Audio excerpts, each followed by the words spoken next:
You've been carrying so much today, haven't you? The weight of everything sits right there between your shoulders. Maybe in your chest, where breath gets caught sometimes.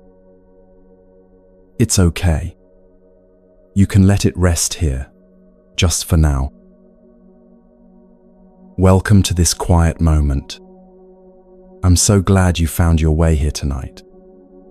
To this gentle space we're creating together, where nothing is required of you, except perhaps to breathe. You know, 2,500 years ago, someone else sat down feeling exactly like you do right now. His name was Siddhartha, though the world would come to know him as the Buddha. But tonight, he's just someone who understands. Someone who knew what it felt like when sleep wouldn't come, when thoughts kept spinning, when tomorrow felt too heavy. He found something, a way of being that changed everything, not through force, but through a kind of letting go. And that's what we'll explore together, as gently as clouds crossing the night sky, as softly as your breath beginning to slow just a little. There's nowhere else you need to be, nothing else you need to do. Just listen, just rest. The Buddha's wisdom has waited this long. It can hold you through the night.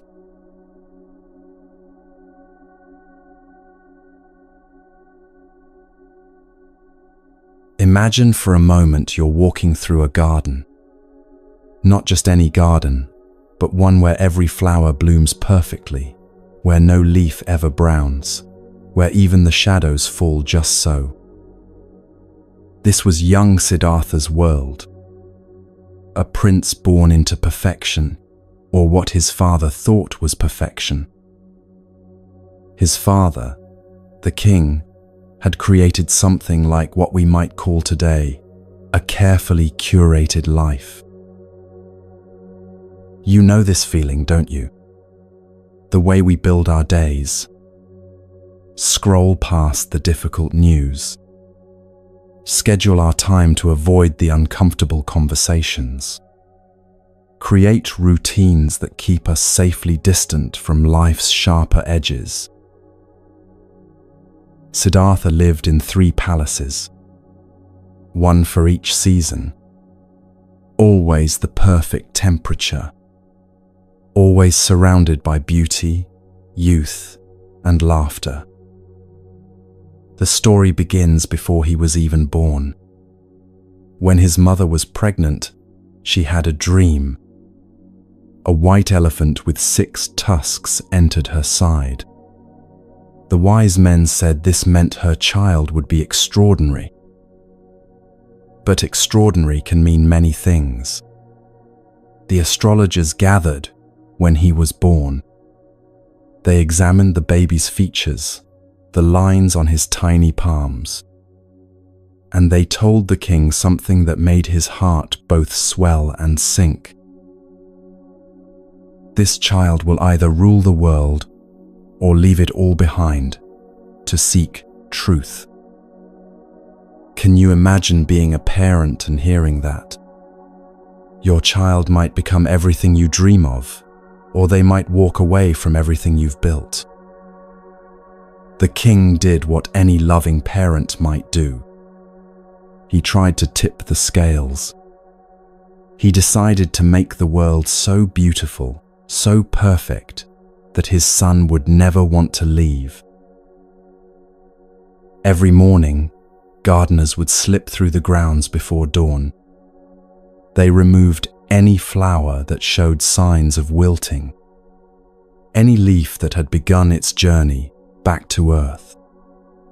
The prince must see only life in its fullness, never its fading. The servants were carefully chosen. Only the young, only the healthy, only the beautiful. If someone fell ill, they were quietly moved to another part of the kingdom. If someone grew old, they found work elsewhere. It's strange, isn't it? How familiar this feels. We do this too, in our own ways. We filter our photos until every flaw disappears. We share only the highlights, never the struggles. We build our own palace walls made of busy schedules and careful smiles. The young prince grew up in this bubble of beauty. He learnt to read and write on golden tablets. He mastered archery by shooting at targets made of flowers. He rode horses that were trained never to stumble. But something was happening inside him. Something his father couldn't control. Have you ever had everything you're supposed to want and still felt empty? That was Siddhartha at 16, at 20, at 25. The older he grew, the stronger this feeling became. He would stand at the palace windows for hours, looking out at the walls that kept the world away. Sometimes servants found him there at dawn, having stood there all night. "What are you looking for, my prince?" they would ask. He couldn't answer because he didn't know. He was looking for something he'd never seen, longing for something he couldn't name. This is so human, isn't it? This longing for something more. You felt it too. Maybe when you achieved that goal you'd worked so hard for, and it didn't fill you the way you thought it would. Maybe when you bought that thing you'd saved for, and the happiness lasted about as long as the drive home. The Buddha would later say, "The mind is like water. When agitated, it becomes difficult to see. When calm, everything becomes clear." But young Siddhartha's mind was anything but calm. Despite the perfect gardens, despite the constant celebrations, or perhaps because of them, his father noticed the restlessness. So he did what seemed logical. He gave his son more entertainment, more luxury, more distractions. At 16, Siddhartha was married to a beautiful princess named Yasodhara.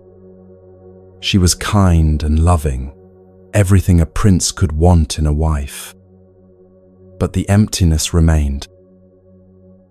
They filled his days with activities. Morning, lessons with the finest teachers. Afternoon, sports and games with other young nobles. Evening, feasts and performances. Every moment scheduled, every hour filled. Sound familiar? How many of us do the same thing? We wake up to our phones. We fill every quiet moment with podcasts, videos, messages. We're afraid of what might bubble up if we just sat still. Siddhartha was 29 when everything changed. 29, with a newborn son. He should have been at his happiest. New father, future king, surrounded by luxury. But holding his baby son, he didn't feel joy. He felt fear, because looking at that innocent face, he thought, "What kind of world am I bringing you into? What is this life I'm preparing you for?" He named his son Rahula. It means fetter or chain. Imagine naming your child Chain. It tells you everything about his state of mind. He loved his son, don't misunderstand. But love can feel like bondage when you're drowning. And Siddhartha was drowning in a life that looked perfect from the outside, but felt hollow within. This is the part of the story that speaks to so many of us. Because we know this feeling. We know what it's like to have everything look right on paper. Good job, check. Nice home, check. Family, check. But still, something whispers, is this all there is? The servants began to worry. The prince barely ate at feasts. He would start conversations, then trail off mid-sentence. He walked the gardens at night when everyone else slept. One night, a musician was playing for him. A beautiful melody on the veena. Suddenly, Siddhartha asked, "What happens when the string is too tight?" "It breaks, my lord," the musician replied. "And too loose?" "It makes no music." "Then how do you find the right tension?" "By feeling, my lord. By listening. The string itself tells you when it's right." This conversation stayed with him. Years later, it would become part of his teaching about the middle way. But that night, it was just another reminder that he was living at extremes. His life was a string pulled too tight, about to snap. He began to ask questions that made others uncomfortable. Why do we feast when surely someone somewhere is hungry? Why do we dance when surely someone somewhere is crying? What lies beyond these walls? The courtiers would change the subject. His father would order more entertainment. His wife would hold him closer at night. But questions don't go away just because we ignore them. They grow. They put down roots. They wake us at 3 a.m. They follow us through our carefully planned days. This is where the Buddha's story becomes your story. Because haven't we all built our own versions of those palace walls? Maybe yours are made of morning meetings and evening emails. Maybe they're built from the endless scroll of other people's perfect lives.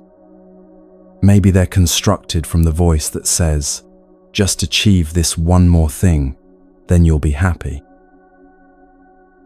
We're all so good at keeping ourselves busy. Busy enough to avoid the questions Siddhartha was finally asking. But here's what matters tonight. Those questions he carried led him to answers that have helped millions find peace. Not the false peace of avoiding life's truths, but the deep peace that comes from finally understanding them. His journey from that palace to enlightenment wasn't about rejecting the world. It was about seeing it clearly for the first time and learning how to live with an open heart, even when life includes things we'd rather not see. This teaching matters tonight because you're here.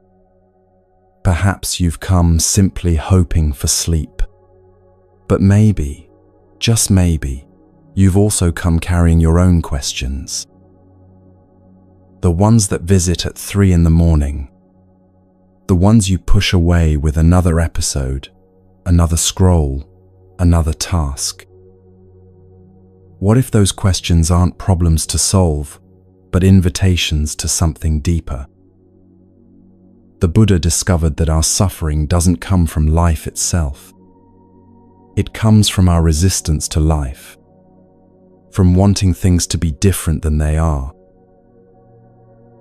And here's the gentle truth he found. Peace isn't about changing your circumstances. It's about changing your relationship with them. You don't need to leave your palace. You don't need to give up your life. You just need to see it differently. As we continue deeper into the night and deeper into his story, let yourself wonder, what walls have I built? What truths am I avoiding? And what might happen if I let them gently fall away?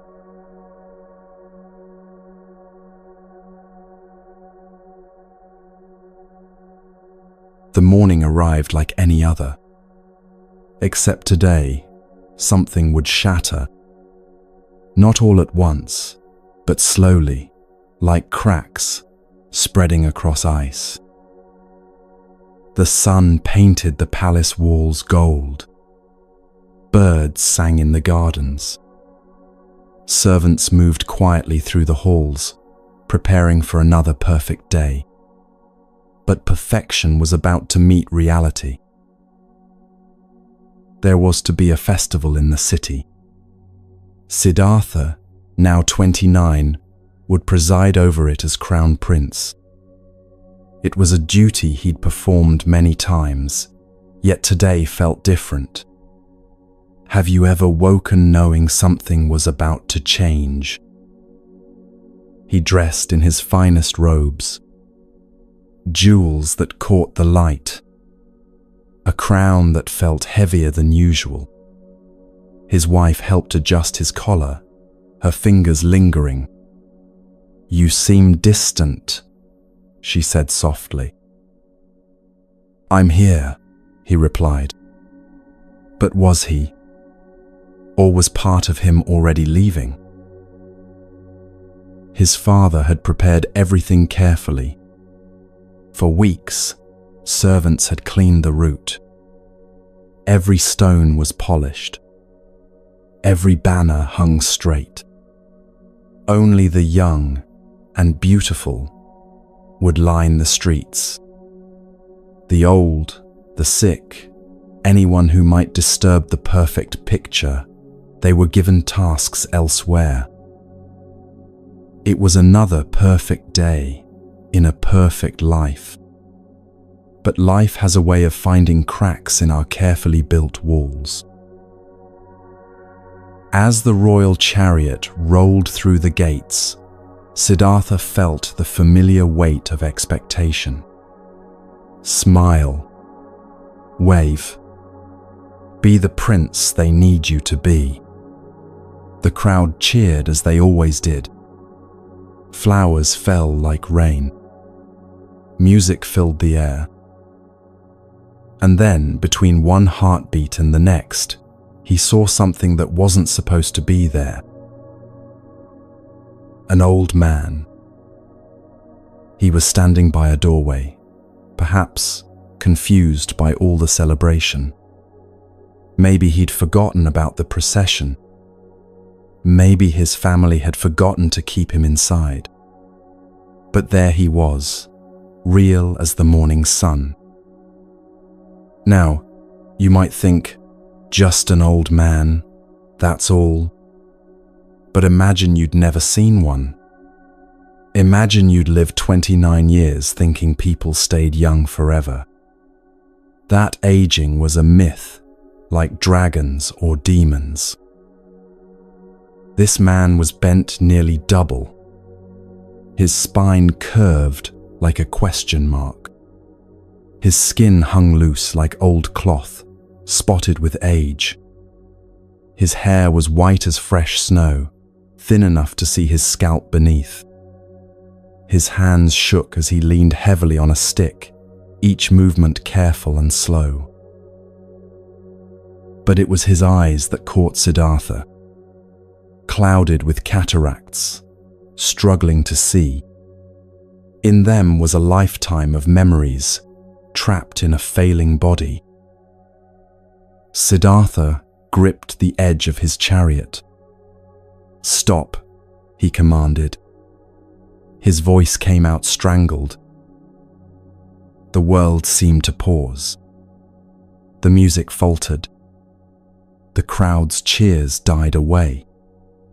All he could see was this old man, moving slowly through the world, like time itself made visible. "What is wrong with that man?" Siddhartha whispered. Is he ill? Has someone cursed him?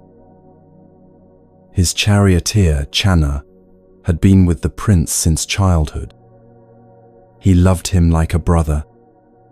He wanted to lie, to protect him, but the truth has a weight that won't be denied. He is old, my lord, Channa said gently. This is what happens to all of us if we live long enough. All of us. The prince's voice was barely a breath. This will happen to everyone? Yes, my lord. You, me, your wife, everyone you see here. Time touches us all. It's the one thing no one escapes. Siddhartha looked at his own hands. Young, strong, perfect. The hands that drew the bow, that held his son. But now he could see it, the future written in his skin. One day, these hands would shake. This back would bend. This hair would whiten. This body he took for granted would betray him. Have you ever had a moment like this? When you suddenly see time's mark on someone you love? Your parents' hands looking older as they reach for their coffee. The way they pause now before standing up. A photograph from 10 years ago that shows how much has changed. We live in a world that worships youth. Anti-aging creams promise to turn back time. We smooth our photos until we're unrecognizable. We dye our hair, inject our wrinkles away, desperately fighting what cannot be fought. We do everything Siddhartha's father did, try to hide from time. But there in that street, Siddhartha saw what we all must see eventually. Time is not our enemy. It's our teacher. It whispers, what matters? If time is limited, what truly matters? The chariot moved on, but Siddhartha was no longer the same. He saw the young dancers differently now. In their smooth faces, he saw future wrinkles. In their graceful movements, he saw tomorrow's shuffle. In their laughter, he heard the quaver of age. The festival continued, but for him, the music had changed. It played in a minor key now, tinged with something bittersweet. Every celebration seemed to mock the truth he'd seen. That night, he couldn't sleep. He kept seeing the old man's face. Those clouded eyes. Those trembling hands. He rose and went to his mirror, studying his reflection by candlelight. Was that a line near his eye? Was his hair not quite as thick? He touched his face, feeling for signs of time's passage. His wife stirred in bed. "What troubles you?" she asked. How could he explain? How could he tell her that he'd discovered they were all dying, just slowly? That every day was both a gift and a theft. Days passed in a strange haze. Food lost its taste. Music lost its joy. The king noticed his son's distraction and arranged another outing. "Fresh air will do you good," he said, not knowing he was sending his son toward another revelation. Again, the streets were prepared. Again, everything was perfect. The king had doubled the guards, tripled the checking. No old person would slip through this time. But perfection is fragile, and truth has many faces. This time, as they passed the market square, Siddhartha heard a sound. A moan. weak but unmistakable, the sound of suffering trying to stay quiet. There, propped against a wall, was a man burning with fever.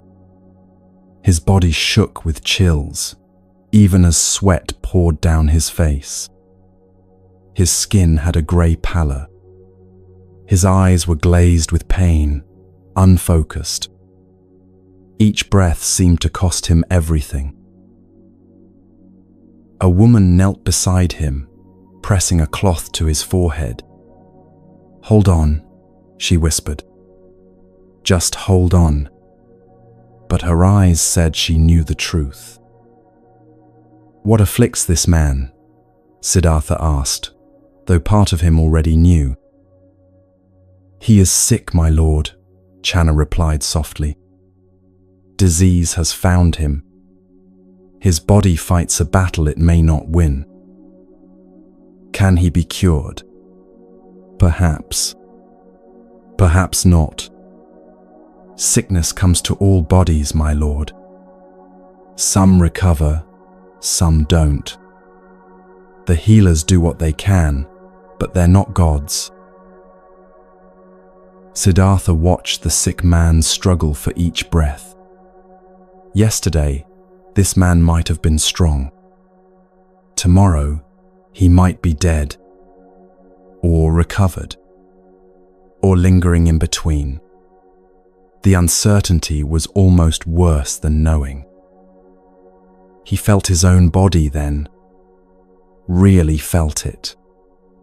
The heart beating without his command, the lungs filling and emptying, the stomach digesting, all of it happening without his control, all of it so fragile, so vulnerable. You know this feeling. Maybe you felt it during the pandemic. How suddenly aware we all became of every cough, every fever. How we learnt new words: ventilator, oxygen saturation, cytokine storm. How fragile our bodies seemed. How thin the line between health and sickness. Or maybe you've sat in a doctor's office, waiting for test results. Time slows down. You notice every sensation. Is that pain new? Has that always been there? In those moments, you understand what Siddhartha felt. This body we take for granted, it's not as solid as we pretend. It's more like a house of cards. Incredibly complex, beautifully balanced, but so easy to topple. The sick man's family surrounded him, trying to give comfort. But what comfort is there when your body becomes your enemy? When the very thing that carries you through life turns against you? When you can't trust your own flesh? Siddhartha wanted to help. He had wealth, power, resources. But what good was gold against fever? What could a crown do against disease? For the first time, he felt truly powerless. That night, he called the palace physicians. "Tell me about sickness," he demanded. They tried to reassure him, spoke of the four humors, of remedies and treatments. But he pressed them. Does anyone escape illness entirely? Their silence was answer enough. Even they, the healers, couldn't heal everything. Even they got sick. He began to notice things he'd never seen before. A servant's slight limp. His teacher's persistent cough. The way his mother-in-law winced when she thought no one was looking. How people sometimes paused, hand to chest, catching their breath. We hide our sickness well, don't we? We push through pain, medicate our symptoms, pretend we're fine. How are you? We ask each other. Fine, we lie. Just fine. As if admitting weakness might invite more. But Siddhartha was beginning to see through the performance. We're all walking around in bodies that could betray us at any moment. A cell could mutate. A vessel could burst. A virus could invade. And yet we plan as if we'll be healthy forever. The third sight came weeks later. By now, the king had tripled the guards, checked every person who might be near the prince's route. The city was practically under lockdown when the prince traveled. But death keeps its own schedule. It was a quiet street, a back route they'd taken to avoid crowds. As the chariot rounded a corner, they encountered a funeral procession. It was too late to turn back, too late to shield the prince's eyes. A body wrapped in white cloth carried on a simple wooden frame. So still, so absolutely still. Behind it, people wept as if their hearts would break. The sound of grief filled the air like smoke. Siddhartha had never seen a corpse. The stillness of it shocked him. This wasn't sleep. Sleep had movement, breath, the possibility of waking. This was an absence so complete, it made the air around it seem heavy. "What has happened to this person?" he asked, though the words felt strange in his mouth. Foreign. Impossible. Chana's voice was gentle as a father explaining to a child. "He has died, my lord. His life has ended." Ended? The concept was foreign. But where has he gone? Where is the person who lived in that body? "No one knows for certain, my lord. The body remains, but what made him who he was, his thoughts, his laughter, his love, that has departed. Like a bird leaving its nest. The nest remains, but the bird is gone." Siddhartha watched the mourners. Their grief was raw, primal. A woman collapsed, held up by others. Her cries weren't words, just sounds of loss. A child tugged at his mother's sari. "When will father wake up?" he asked. "When is he coming home?" The mother couldn't answer. How do you explain forever to a child? How do you explain it to yourself? "Will this happen to everyone?" Siddhartha asked, though he feared the answer. "To everyone, my lord. The young, the old, the rich, the poor. Death plays no favorites. It comes to the good and the wicked alike." "To me?" "Yes." "To my wife? My son?" "Yes, my lord." "To all who are born." The world tilted.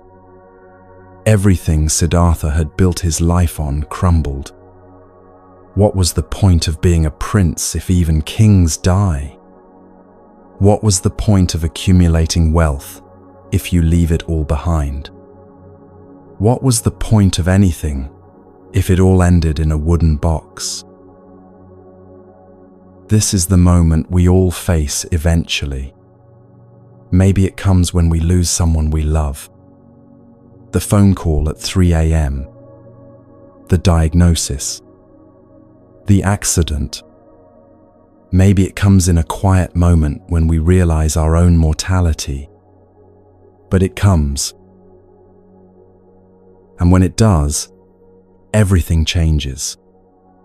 The promotion you're chasing, does it matter if you won't be here forever? The grudge you're holding, is it worth the time it's stealing? The life you're postponing until retirement, what if you don't make it that far? Siddhartha returned to the palace, a different man. He looked at his sleeping son and saw not just life, but future loss. He held his wife and felt not just love, but coming grief.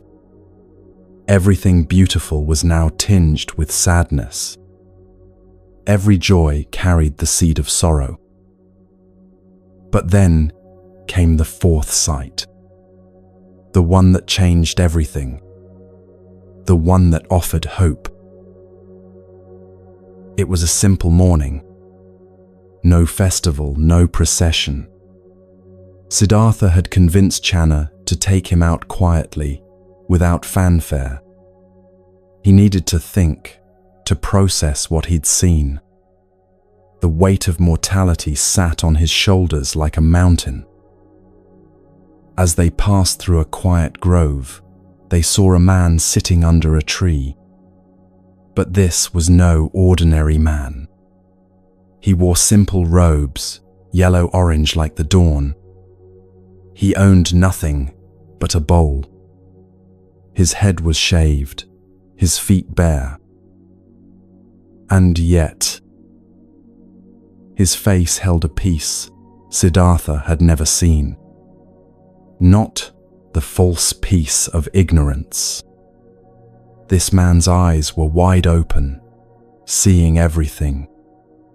The lines on his face showed he'd lived, suffered, learned. But somehow, he had found a way to be at peace with it all. "Who is this?" Siddhartha breathed. "What kind of man sits so still while the world spins in chaos?" "A seeker, my lord," Channa explained. "One who has left the ordinary world to search for truth.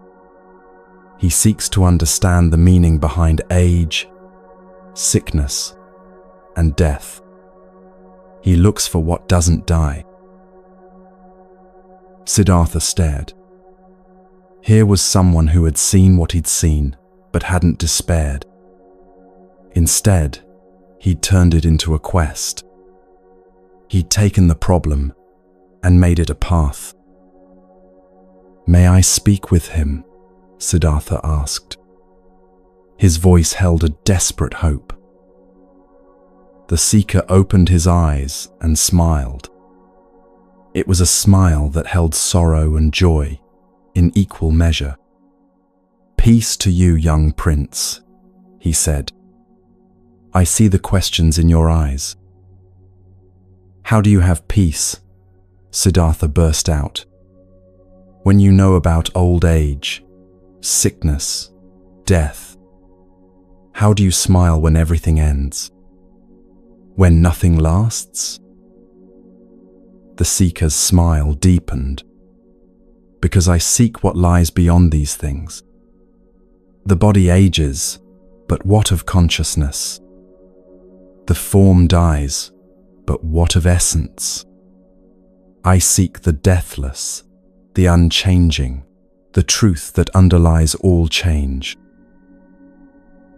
"And have you found it?" "Not yet. But the seeking itself has brought me peace.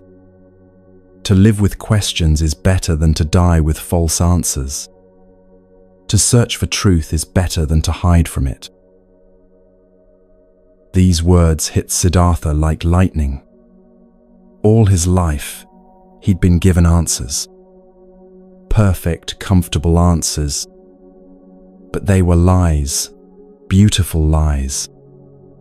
This man offered questions instead, but they were true. Hard questions that led somewhere real. "How do I begin?" Siddhartha asked. "How do I search for what doesn't die?" "You've already begun," the seeker replied. "The moment you saw truly, your journey started. Now you must decide. Will you turn away from what you've seen? Will you try to forget? Or will you walk toward understanding? But I have duties, Siddhartha said. A wife, a son, a kingdom. And what will you give them? The seeker asked gently. A man who lives in fear of death, or one who has found what lies beyond it? Which would serve them better? As they returned to the palace, Siddhartha was silent. But inside, a revolution was happening. He'd seen the problem: old age, sickness, death. But he'd also seen that there might be an answer. Not an answer that denied these realities, but one that transcended them. Not an escape from life, but a way to live fully, even knowing how it ends. This is what the four sights teach us. We can't unsee reality once we've glimpsed it. We can't go back to pretending everything is fine, but we can go forward. We can seek. We can question. We can look for what doesn't age, sicken, or die within us. Not our bodies, but something deeper. Not our forms, but our essence. Tonight, as you lie here listening, you're on the same journey. You've seen your own versions of the four sights. You know about time and loss. You've felt your body's fragility. You've grieved. You've wondered what it all means. But you're also seeking. That's why you're here. Looking for peace, not despite life's difficulties, but within them. Looking for what doesn't change in a world where everything does. The Buddha's journey began with seeing clearly. Yours begins the same way. Not turning away from truth, but turning toward it. Not with despair, but with the courage to seek what lies beyond. The courage to ask the questions that matter. The wisdom to know that some questions are better than any answer.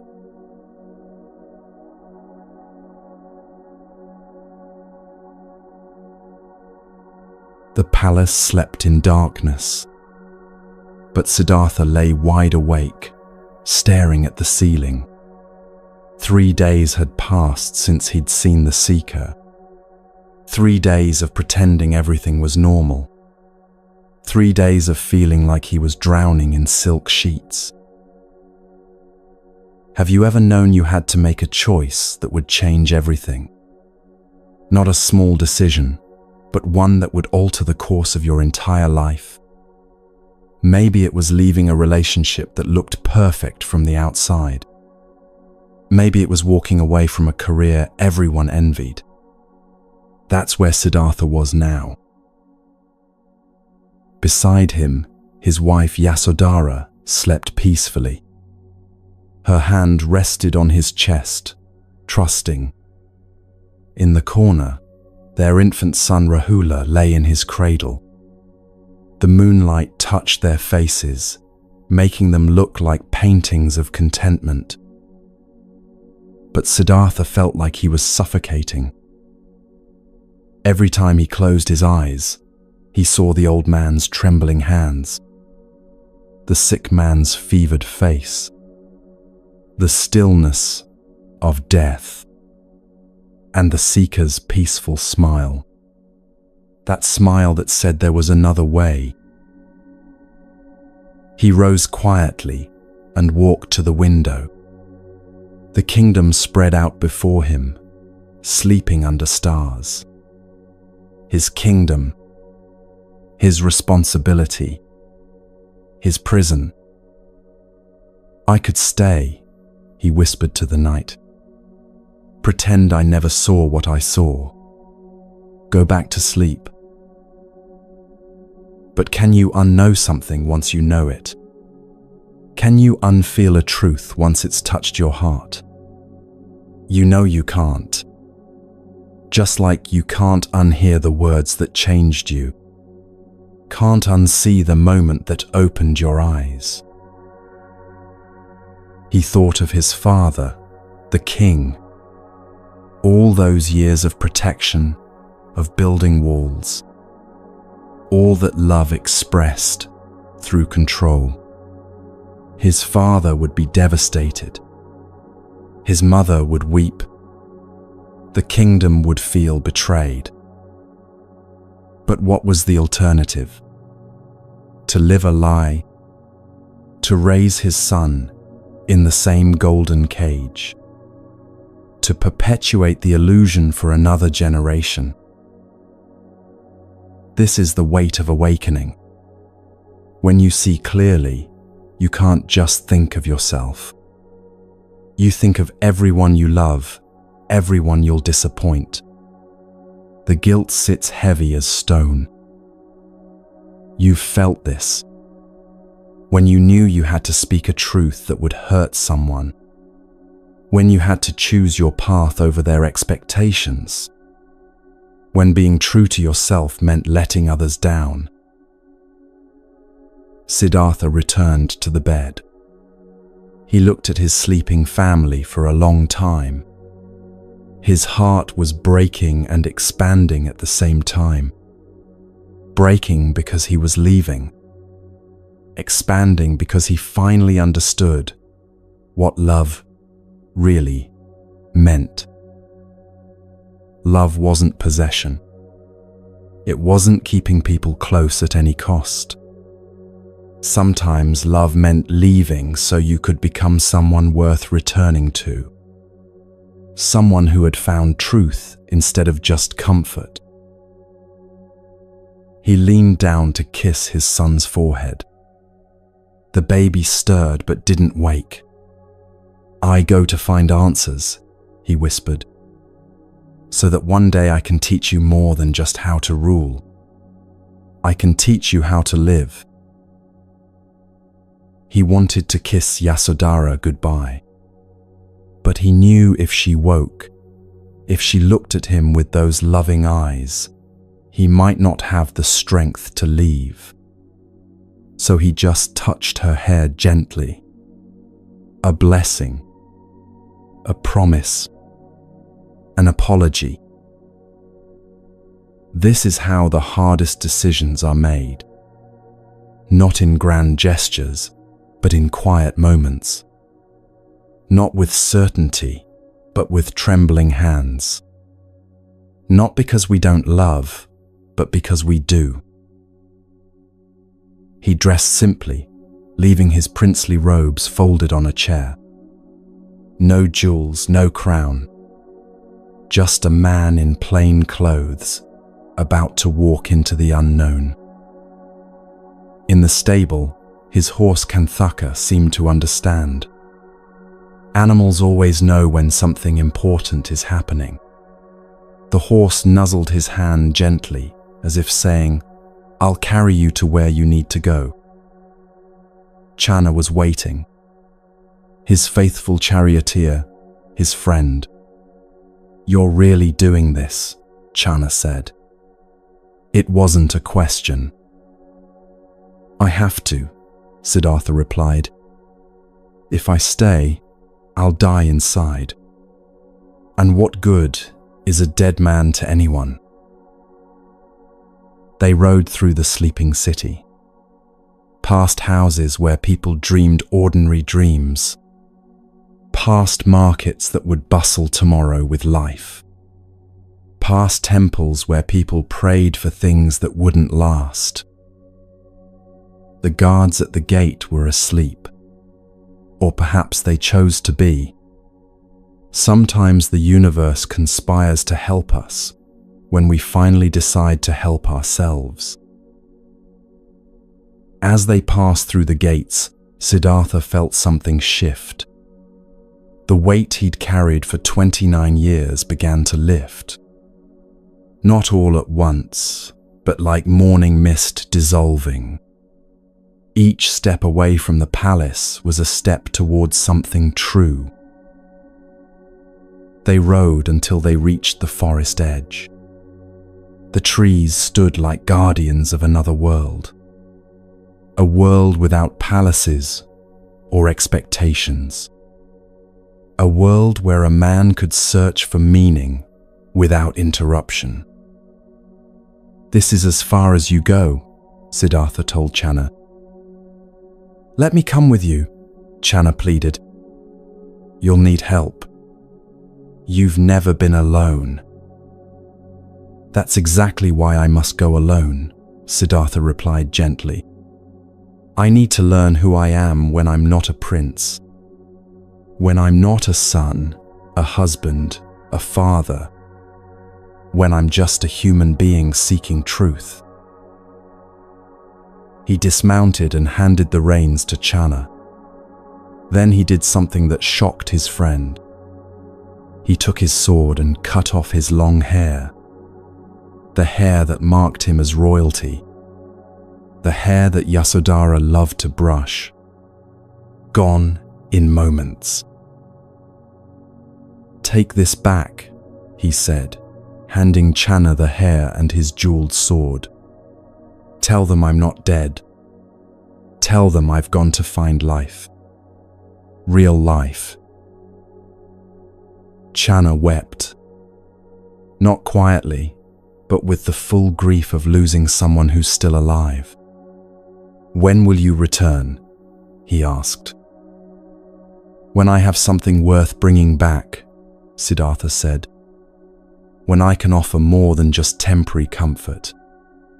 When I've found what doesn't die." This is the paradox of seeking. You have to leave everything to find anything. You have to lose yourself to discover who you really are. You have to walk away from safety to find true security. Kanthaka, the faithful horse, touched his master's shoulder with his nose.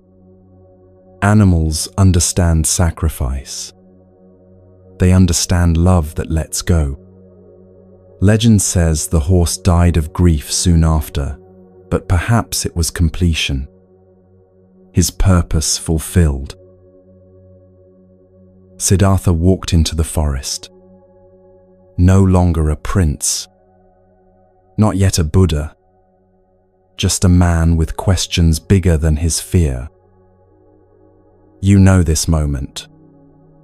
Maybe not as dramatically, but you know it. The moment you finally said, "I can't do this anymore." The moment you chose uncertainty over familiar pain. The moment you stepped into your own forest. Maybe it was leaving a job that paid well, but crushed your spirit. Everyone said you were crazy. "In this economy?" they asked. But you knew staying would cost more than money. It would cost your soul. Maybe it was ending a relationship that looked perfect on social media. All those happy photos hiding the emptiness. The comments saying, "couple goals," while you lay awake feeling alone. You knew leaving would hurt, but staying was killing you slowly. Maybe it was choosing to get help when everyone expected you to be strong. Admitting you couldn't carry it all anymore. That the weight was too much. That you needed to put it down before it crushed you. Siddhartha's departure speaks to every person who's ever chosen authenticity over approval. Who's ever said, "I need to find out what's true, even if it costs me everything." As he walked deeper into the forest, the palace life began to feel like a dream.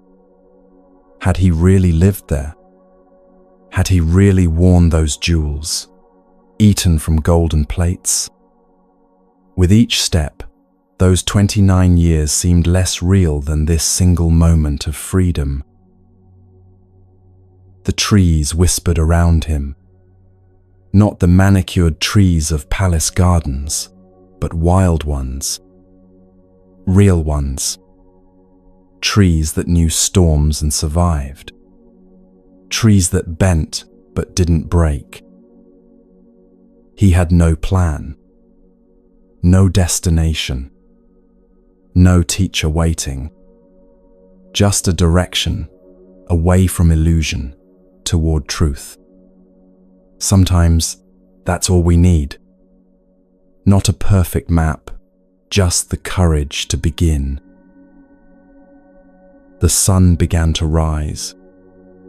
His first sunrise as a free man. The light touched the leaves, turning them gold. Not the artificial gold of palace decorations, but nature's gold. Temporary, changing, real. He thought of Yasodhara waking to find him gone. The pain twisted in his chest. But he also thought of the alternative. Growing old in that palace, passing on the same beautiful lies to his son. Which was the greater cruelty? This is what courage looks like. Not the absence of doubt, but moving forward despite it. Not knowing you're right, but knowing you can't stay wrong. Not having answers, but finally asking real questions. As the morning warmed, he met his first test. A merchant passed by and recognized him despite his shorn hair. "Prince Siddhartha, is that you? Your father will pay handsomely for your return." For a moment, just a moment, Siddhartha wavered. How easy it would be to go back, to slip back into that comfortable life, to pretend this was just a strange dream. But then he remembered the old man, the sick man, the corpse, the seeker's smile. "I am no prince," he said quietly. "I am just a man looking for truth. Tell the king his son is dead. Someone new has been born." The merchant hurried away, confused. But Siddhartha felt lighter. He had passed his first test. Not the last, but the first. As days turned into weeks, the forest became his teacher. Hunger taught him about desire. Cold taught him about comfort. Solitude taught him about the noise he'd carried inside. He learned to beg for food. The prince who'd eaten from golden bowls now held out his hands for scraps. And strange thing, the simple rice tasted better than palace feasts. Because it was real. Because it was earned. Because it came without the weight of expectation. This is what letting go teaches us. The things we think we need, we don't. The things we cling to, they cling to us. Freedom isn't having everything. It's needing nothing. But Siddhartha wasn't there yet. He was just beginning. The prince was dying, yes, but what would be born? He didn't know. That not knowing was both terrifying and liberating. As you lie here tonight, think about your own departures. The ones you've made. The ones you're considering. The ones that call to you in quiet moments. What palace are you living in? What beautiful prison have you built? What truth are you avoiding? What forest calls your name? You don't have to leave everything like Siddhartha did. But maybe there's something you need to leave. A belief that no longer serves you. A role that's become too small. A fear that's kept you safe, but also kept you small. The great departure isn't always about geography. Sometimes it's internal. Sometimes the forest is in your own heart. Sometimes the journey is from who you've been told to be to who you really are. Siddhartha's footsteps led him away from one life and toward another. But really, they led him toward himself. The self that existed before titles and expectations. The self that would exist after everything else fell away. Your footsteps can do the same. One step at a time. One choice at a time. One breath at a time. Away from what no longer serves. Toward what might be true.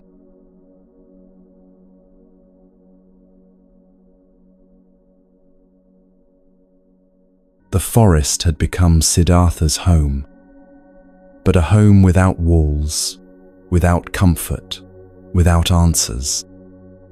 6 months had passed since he'd left the palace.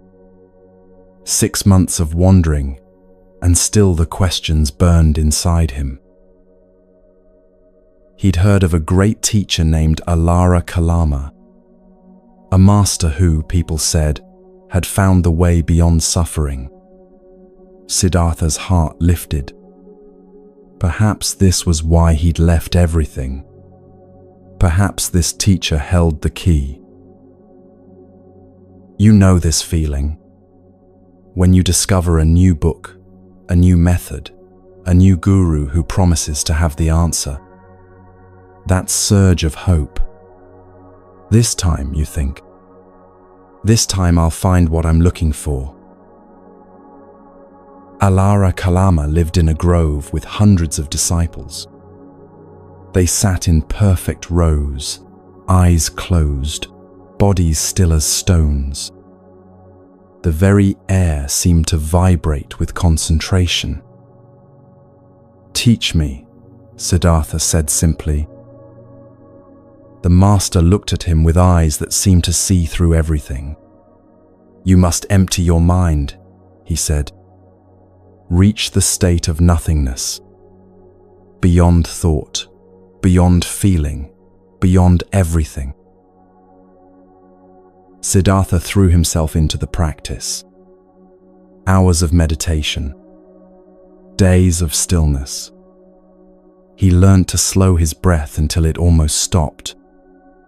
He learned to quiet his thoughts until they whispered, then until they went silent. It was like diving deep underwater. The noise of the world faded. The pain of existence dimmed. In the depths of meditation, there was peace. A kind of peace. But when he surfaced, everything was still there. The questions, the suffering, the world unchanged. This is what happens with escape, isn't it? Whether it's meditation or medication, work or wine. We can check out for a while, find temporary relief, but we always have to come back, and nothing has really changed. After months of practice, Siddhartha mastered everything Alara Kalama taught. He could reach that state of nothingness at will. The teacher was impressed. "You've equaled me," he said. "Stay. Teach alongside me." But Siddhartha felt hollow. "This nothingness," he asked, "does it end suffering permanently?" The teacher's silence was answer enough. It was a temporary escape, not a solution. A hideout, not a home. So Siddhartha left, starting over, still searching. He found another teacher, Uddaka Ramaputta. This master went even further.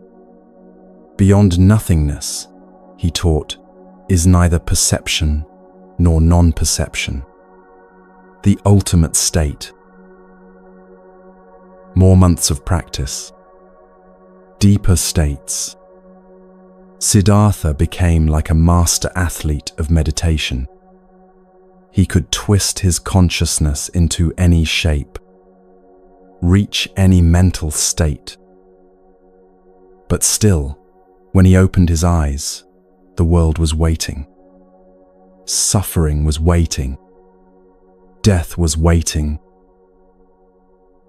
You've done this too, in your own way. Thrown yourself into something that promised to fix everything. Maybe it was a new diet that would finally make you happy with yourself. Maybe it was a productivity system that would finally make you feel accomplished. Maybe it was a relationship that would finally make you whole. And for a while, it worked. The novelty carried you. The effort distracted you. But then the old feelings crept back. The old questions. The old emptiness. Siddhartha left the second teacher too. But now he was angry. Angry at the teachers for not having answers. Angry at himself for hoping they would. Angry at the universe for being so complicated. Perhaps I'm too soft, he thought. Perhaps I need to be harder on myself. Perhaps suffering is the way through suffering. He met 5 ascetics in the forest.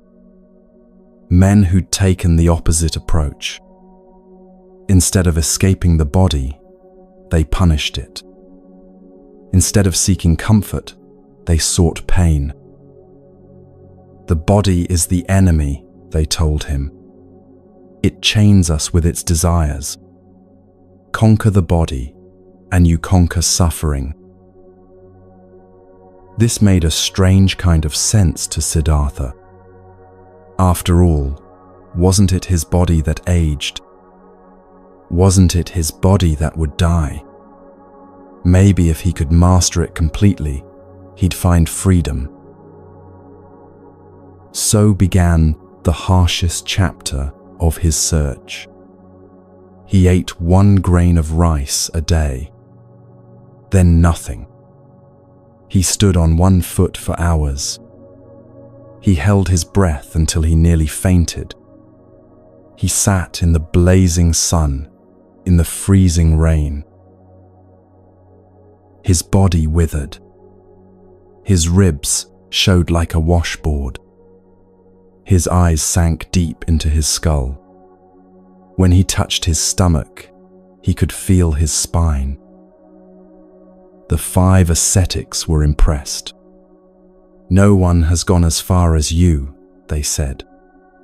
"Surely you're close to enlightenment."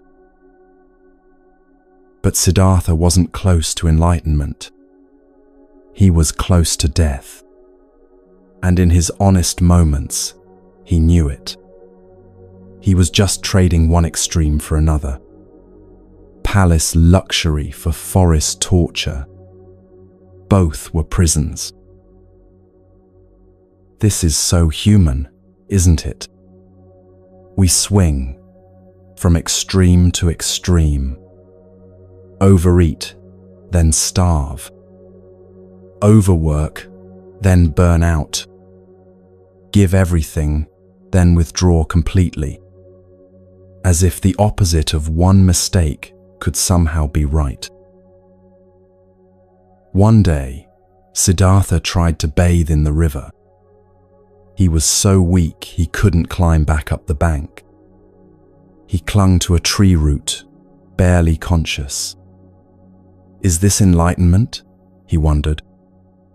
Or is this just another kind of stupidity? A young woman named Sujata found him there. She thought he was a tree spirit. He looked so inhuman. She offered him a bowl of rice pudding, milk and honey and grain. Siddhartha stared at the bowl. To eat it would be to admit failure. 6 years of searching, and he'd found nothing. Every path had led nowhere. Every teacher had disappointed. Every method had failed. But he was dying, and dead men find no answers. He ate. The taste exploded in his mouth. Sweet, rich, alive. His body, starved for so long, sang with gratitude. Tears ran down his face, not from sadness, but from the simple grace of nourishment. The 5 ascetics saw him eating. They were disgusted. "You've given up," they said. "You've chosen comfort over truth. We thought you were serious." They left him there, alone. But as Siddhartha sat with the empty bowl, something shifted. For the first time in 6 years, he wasn't following someone else's path. He wasn't trying to be perfect. He was just being human. He remembered something from his childhood. A day when his father had taken him to watch the ploughing. While the adults worked, young Siddhartha had sat under a tree. Without trying, without effort, he'd fallen into a natural peace. Just sitting. Just breathing. Just being. What if I've been trying too hard? He wondered. What if the answer isn't in extremes but in balance? He thought of the musician's words from long ago. The string too tight breaks. Too loose makes no music. The middle way. This is such a profound moment. When we stop trying to be perfect. When we stop punishing ourselves for being human. When we realize that maybe, just maybe, we're allowed to be kind to ourselves. You've had moments like this. When you finally stopped the crazy diet and just ate normally. When you stopped trying to be super parent and just loved your kids as you are. When you stopped comparing yourself to everyone else and just lived your life. Siddhartha spent days recovering by the river, eating when hungry, sleeping when tired. Not too much, not too little. Just enough. His body began to heal.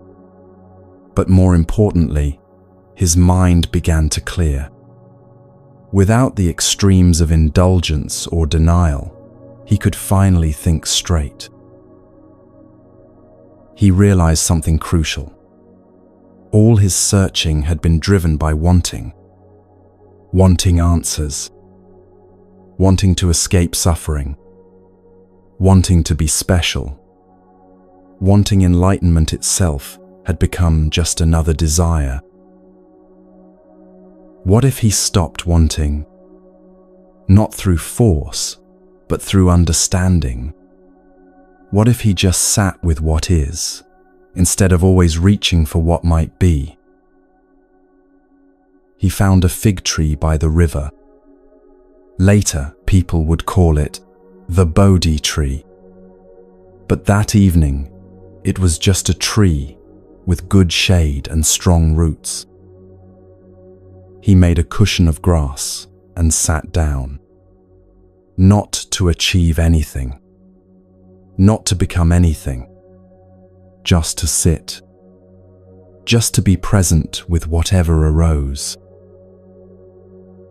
I will not move from this spot, he vowed quietly, until I understand. Not someone else's understanding, not some special state, just simple, clear seeing of what is true. The sun set. The stars emerged. Night creatures began their songs. And Siddhartha sat, not straining, not expecting, just sitting. This is where the real journey begins. Not in the dramatic gesture, not in the extreme effort, but in the quiet moment when we stop trying to be anywhere other than where we are. All those years of searching had brought him here. Every failed path had been necessary. The palace had shown him what didn't satisfy. The teachers had shown him what didn't last. The extremes had shown him what didn't work. Now, with nothing left to try, he could finally just be. As you rest here tonight, consider your own search. What extremes have you tried? What perfect solutions have failed you? What teachers have you followed who didn't have the answers you sought? Maybe, like Siddhartha, you've been trying too hard. Maybe the answer isn't in doing more, but in doing less. Maybe it's not about becoming someone else, but about being who you are. The middle way isn't about compromise. It's about wisdom. It's about finding that perfect tension where the string sings. Not too tight, not too loose. Just right. Your breath knows this middle way. In and out, without extremes. Your heartbeat knows it. Steady and sustainable. Maybe it's time your mind learned it too. As Siddhartha settled into meditation that night, he wasn't trying to escape the world. He wasn't trying to conquer his body. He was simply paying attention, watching thoughts arise and pass, watching feelings come and go, not pushing anything away, not holding on to anything. Just this breath, just this moment, just this simple act of being present. The search was ending, not because he'd found what he was looking for, but because he was beginning to understand that maybe he'd been carrying it all along.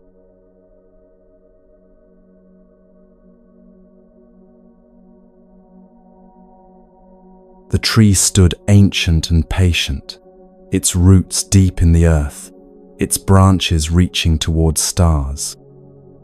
Siddhartha arranged his grass cushion and sat down, crossing his legs.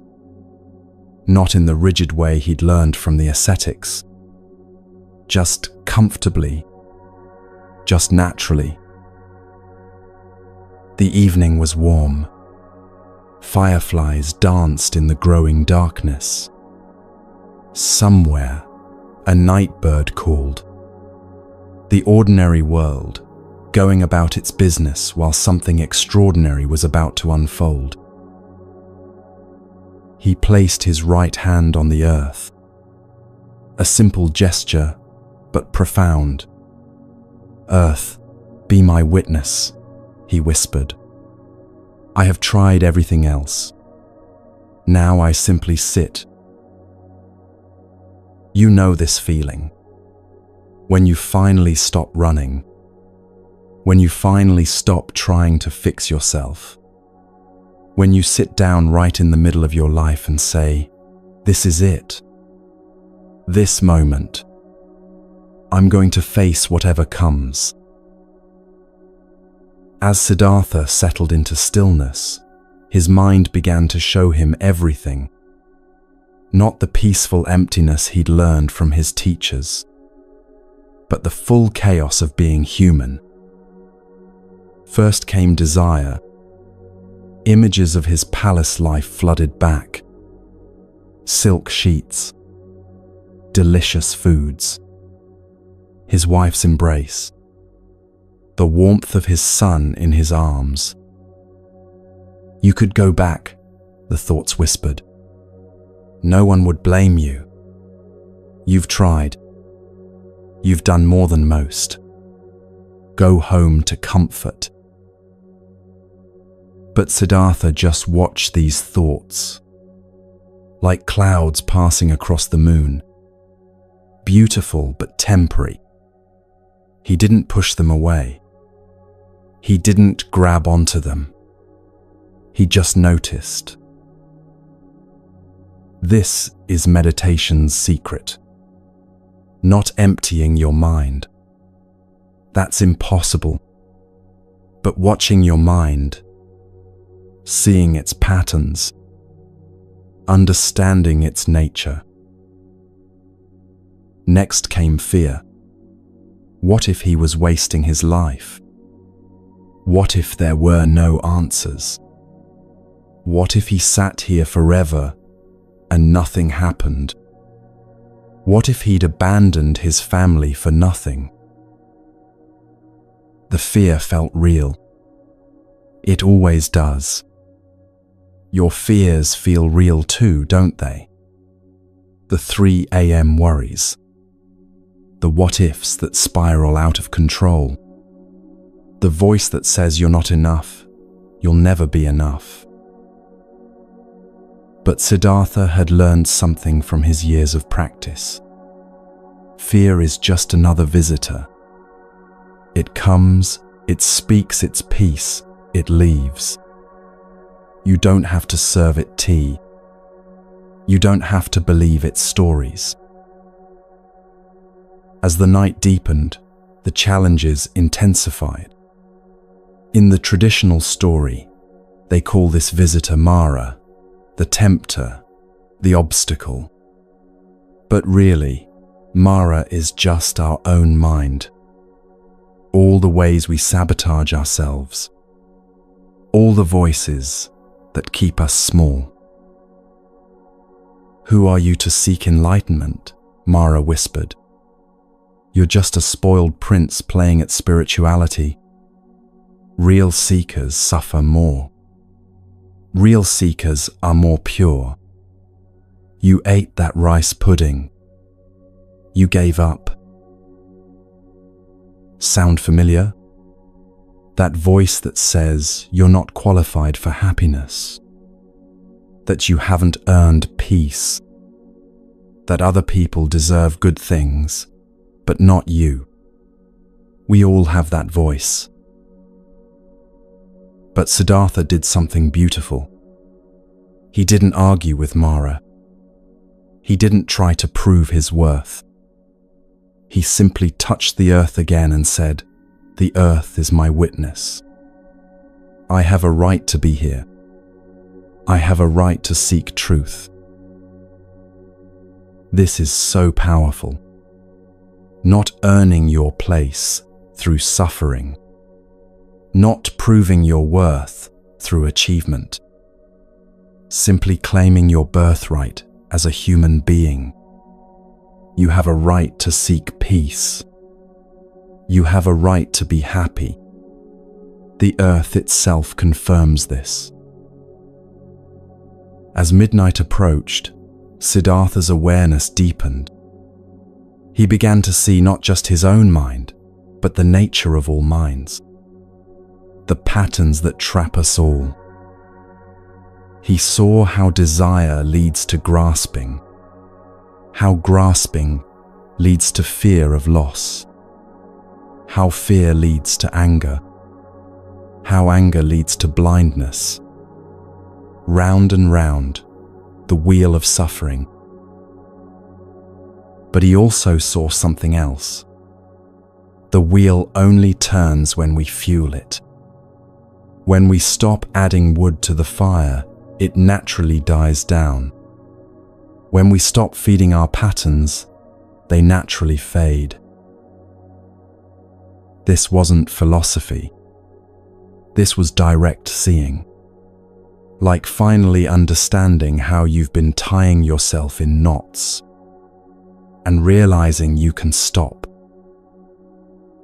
Hours passed, or maybe minutes, or maybe lifetimes. Time works differently when you're fully present. Have you noticed that? How a moment of real presence can feel eternal. How an hour of distraction passes in a blink. Siddhartha began to remember, not just this life, but the patterns across all existence. He saw how every being struggles, how every being wants happiness, how every being fears pain, the universal story playing out in billions of forms. He felt immense compassion, not pity from above, but recognition. We're all in this together, he realized.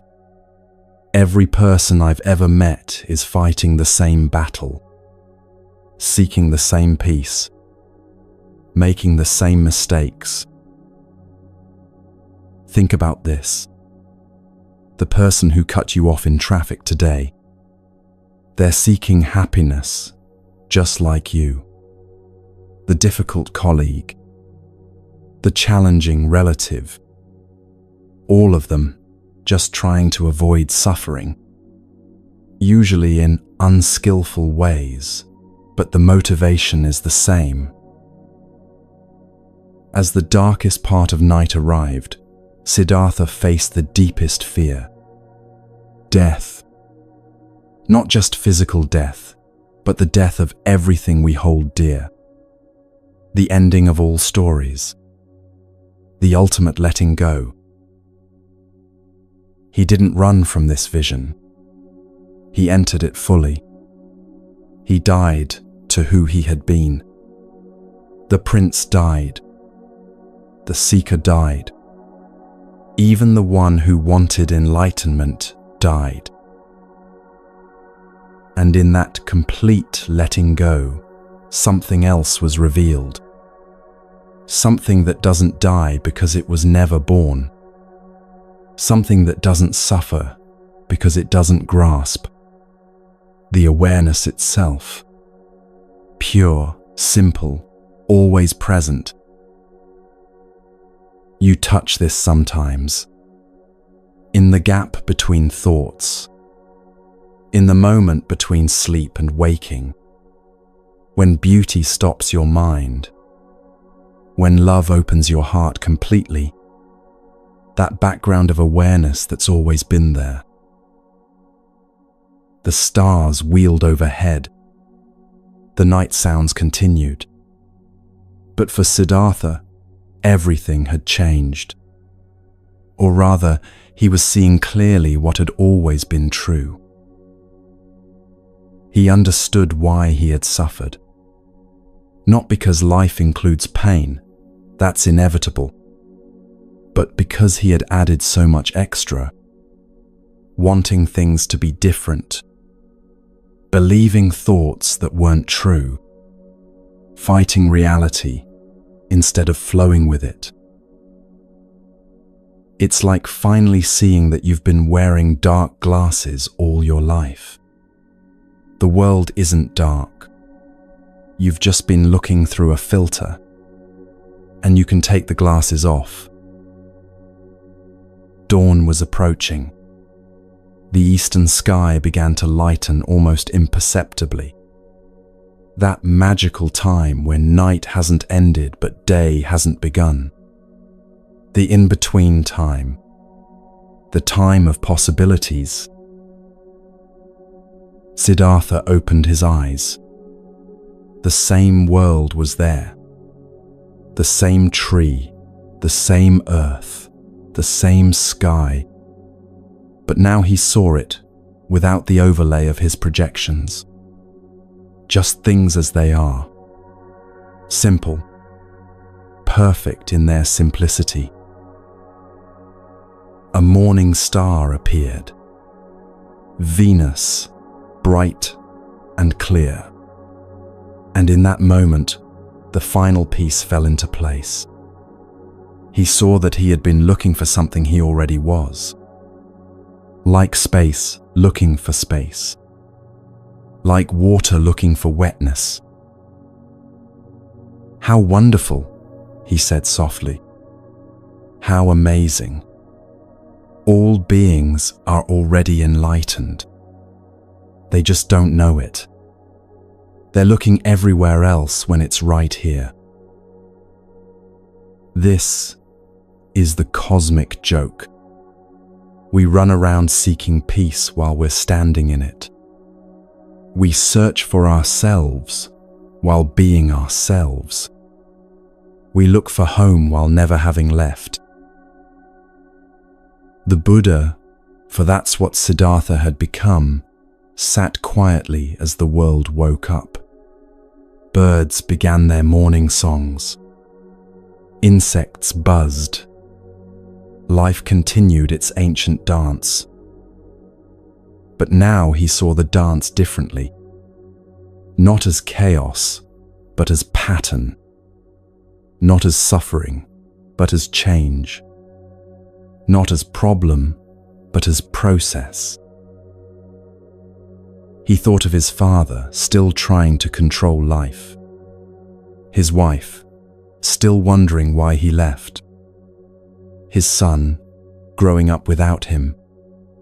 He felt love for them all, but not attachment. Not the grasping kind of love that causes pain. The free kind that wishes well without needing anything back. He could have stayed under that tree forever. The peace was so profound. The silence so complete. Why return to the world of noise and confusion? But then he remembered all the others. Everyone still trapped in the patterns he'd just seen through. Everyone still believing the stories that cause such pain. Could he keep this understanding to himself? This is compassion's birth. Not from obligation, but from clear seeing. When you truly understand how suffering works, you naturally want to share the key. Not to be special, not to be followed. Just because keeping it to yourself would be like hoarding medicine during a plague. The Buddha stood slowly. His body creaked from sitting all night. But he laughed. Even discomfort was just sensation now. Neither good nor bad. Just what it is. He looked at the tree that had sheltered him. The patient tree that had witnessed his transformation. He touched its bark gently. A thank you. A blessing. A recognition of its role in the great unfolding. As you rest here tonight, you're under your own Bodhi tree. Your bed, your room, this moment. The same opportunity Siddhartha had is here for you. Not to become someone else, but to see clearly who you already are. You don't need to sit all night. You don't need to have visions. You just need to notice what's already true. The peace beneath the turbulence. The stillness beneath the movement. The you that watches all the other yous come and go. The morning star that signaled Siddhartha's awakening shines for you too. Every morning. Every moment. Pointing to what's always been here. Waiting for you to notice. Waiting for you to come home.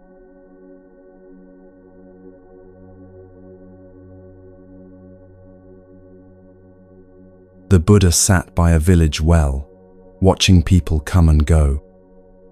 A woman approached, carrying water jars. Her face was etched with worry lines, her shoulders bent not from the weight of water, but from the weight of life. "Why do you look so troubled?"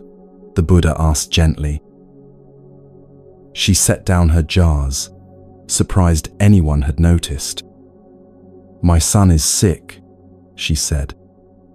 "My husband lost his work. My mother is aging. Every day brings new problems. I pray, I work hard, but suffering never ends." The Buddha nodded. "Tell me," he said, "when you carry water and the jar is cracked, what happens?" "The water leaks out," she replied, confused. "And if you keep filling it, it keeps leaking.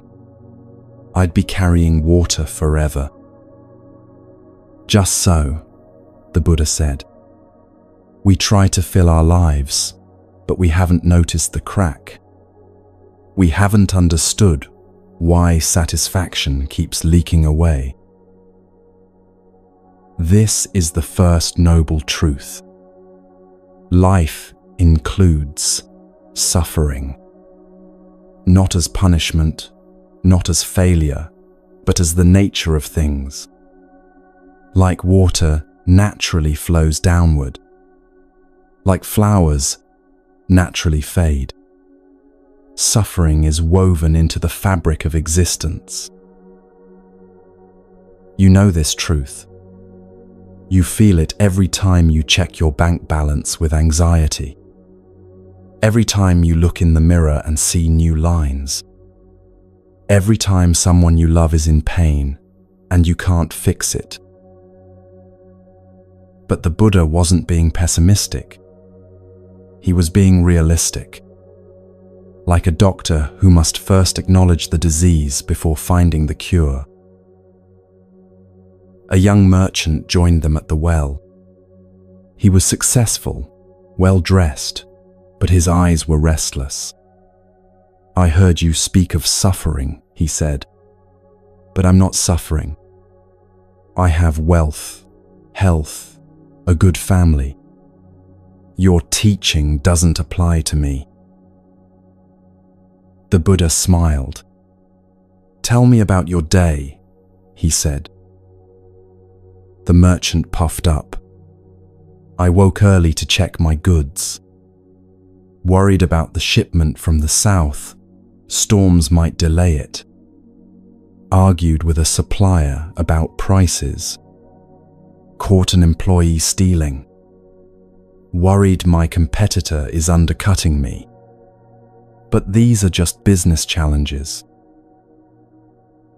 And when you go home tonight, I'll review accounts. Plan tomorrow's strategies. Make sure my sons are studying hard. They must be ready to take over. Check that my wife is managing the household properly." "And when do you rest?" the Buddha asked. "Rest," the merchant laughed. "I'll rest when I have enough. When the business is secure. When my sons are established. When everything is perfect." "So you're not suffering," the Buddha said gently. "You're just constantly anxious, worried, planning, controlling, never satisfied, never at peace. What would you call that?" The merchant fell silent. In that silence, he heard his own heartbeat. Racing. Always racing. This is suffering's secret. It's not always dramatic. Sometimes it's the background hum of dissatisfaction, the constant feeling that something's missing, the endless reaching for the next thing. You live this too. Scrolling through your phone, looking for something. What? You don't even know. just something to fill the emptiness, something to stop the restlessness. An old farmer had been listening. "But Buddha," he said, "life is hard. We must work, plan, strive. Otherwise we starve. Are you saying we should just give up?" "Watch the birds," the Buddha replied. "They work for their food, build their nests, care for their young. But have you ever seen a bird suffering from anxiety about next year's seeds? They do what's needed without the extra layer of mental suffering we add."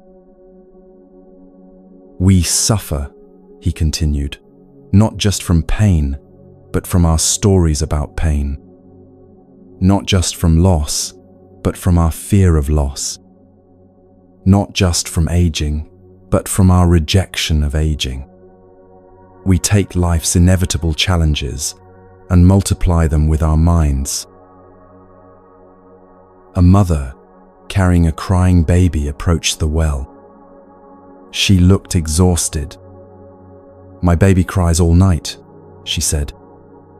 "I love her, but I'm so tired. Sometimes I feel angry, then guilty for feeling angry. I'm a terrible mother." The Buddha's eyes were kind. "The baby's crying is one arrow," he said. "Your tiredness is another. But you've added more arrows. Anger at the situation, guilt about the anger, judgment about the guilt.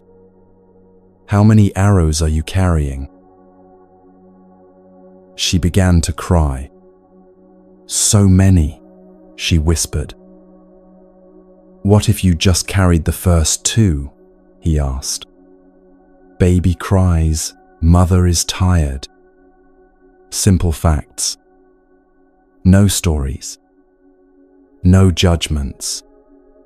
Just what is." This is the second noble truth. We suffer because we want things to be different. We crave pleasure, push away pain. We cling to what we like, resist what we don't. This constant pushing and pulling exhausts us. Think about your own life. How much energy you spend wanting more money, more time, more love, more recognition, or wanting less. Less stress, less weight, less conflict, less pain. Always wanting something other than what is. A young woman approached, beautiful but anxious. "I know about desire," she said. "I've tried to eliminate it. I fast, I meditate, I avoid pleasure. But desires keep arising. How can I destroy them?" The Buddha picked up a handful of sand. "Try to squeeze this sand so tight it can't escape," he said. She squeezed. The sand slipped through her fingers. "Now hold it gently, with open palm." The sand rested peacefully in her hand. "Desire is like this sand," he said. "Fight it, and it slips away only to return. Understand it, hold it lightly, and it loses its power to control you." "But how?" she asked. The Buddha pointed to the village. "See that man checking his reflection in every window? He desires to be handsome. But even if he becomes the most handsome man alive, then what? Will he be satisfied? Or will he fear losing his looks? Desire promises satisfaction but delivers only more desire." This teaching hits close to home in our modern world. You get the promotion you wanted. Happiness lasts a week. Then you want the next level. You buy the perfect house. Soon you're noticing its flaws, dreaming of renovations. Social media has made this worse. Now you don't just want more than you have. You want more than everyone else has. Or rather, more than what they pretend to have. Comparing your inside to everyone else's outside. An elder approached the Buddha. "I'm dying," he said simply. "The healers say months, maybe weeks. I've been angry, bargaining with the gods. But sitting here, listening, I wonder, is there another way to face this?" The Buddha took the man's weathered hand. "Everything that arises, passes," he said. "This is the nature of all things. Your body arose from elements and will return to elements. But tell me, were you born with this body?" "Of course," the man said. "Was it the same body at 5 years old? At 20? At 40? "No," the man said slowly. "It changed. So this body has been dying and renewing your whole life," the Buddha said. "Every cell, every thought, every feeling, arising and passing. What you call death is just a larger version of what happens every moment." The man's eyes widened. "So I've been practicing dying my whole life." "And practicing rebirth," the Buddha smiled. "Every morning you wake slightly different. Every breath is a small death and birth. When you understand this, death loses its sting. It's just change, and you've been changing all along. This is the truth of impermanence. Everything changes. Nothing remains the same. Not your body, not your thoughts, not your relationships, not your problems. Everything is in flow. This sounds scary until you really understand it. Then it becomes liberating. Your pain, impermanent. Your failures, impermanent. That fight with your partner, impermanent. Everything passes. But we fight this truth. We try to freeze the good moments. Take 1,000 photos of the vacation. Cling to youth. Hold on to relationships that have run their course.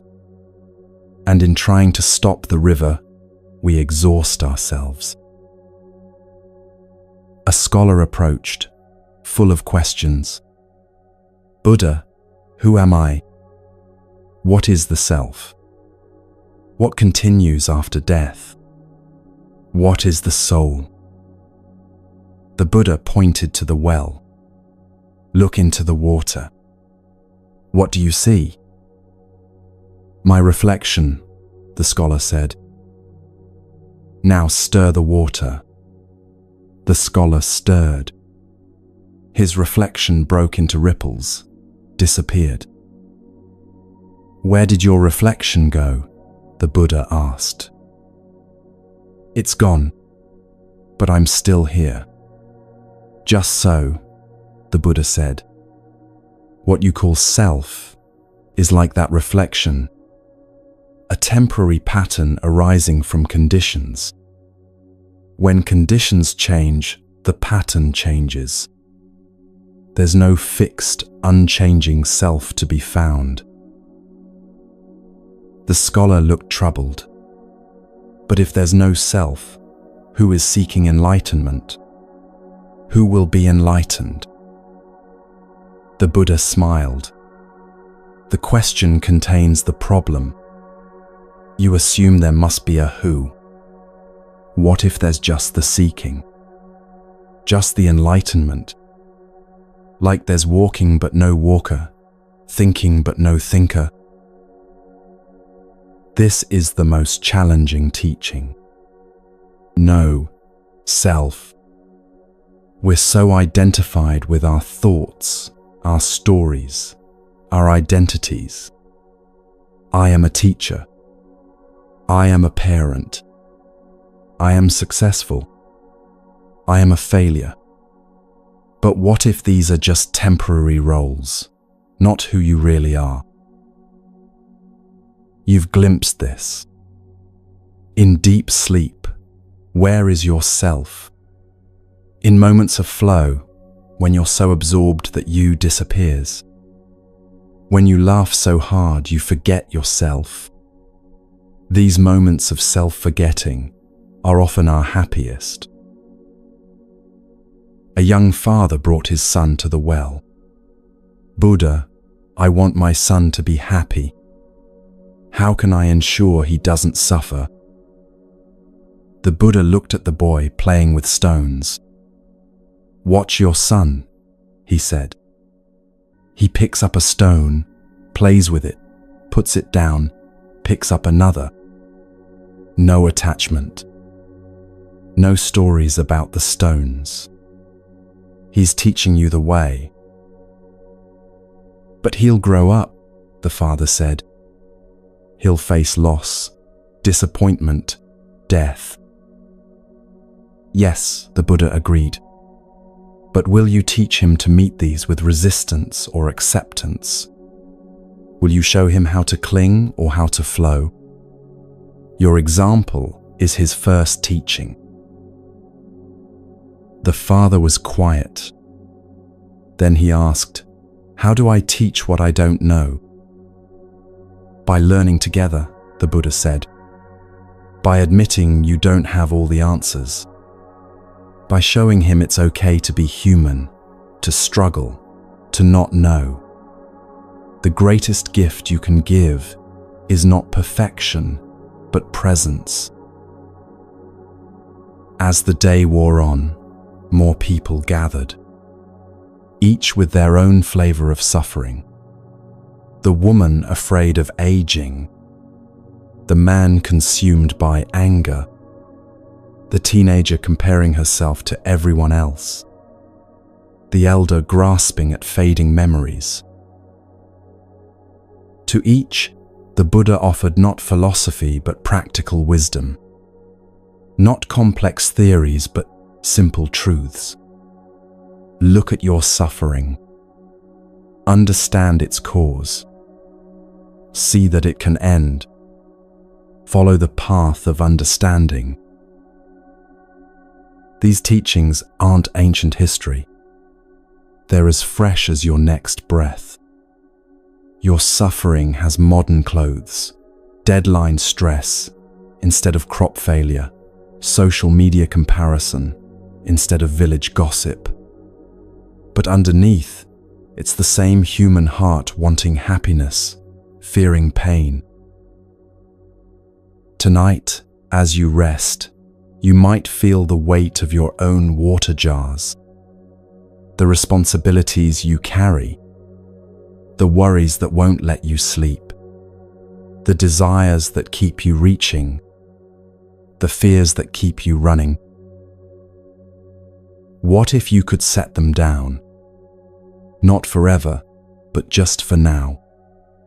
What if you could stop trying to fix everything? Stop trying to control the uncontrollable. Stop adding arrows to the unavoidable pains of life. The Buddha's teaching is radically simple. When it hurts, know that it hurts. When you're grasping, know that you're grasping. When things change, let them change. When you can't find a fixed self, stop looking.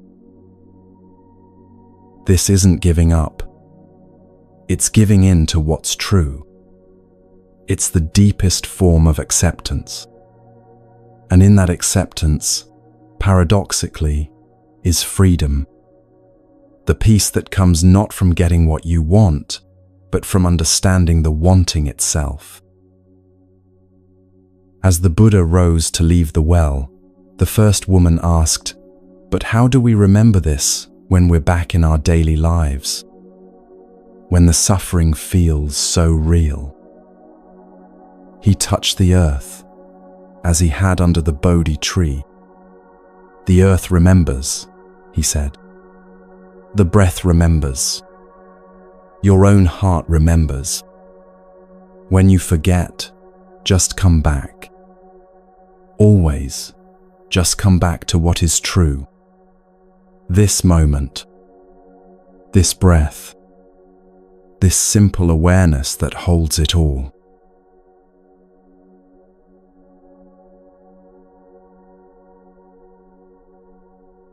A group of travelers had been walking for days, lost in a vast forest. They stumbled into a clearing where the Buddha sat teaching. "Please," their leader said, "we're trying to reach the city of peace, but every path we take leads nowhere.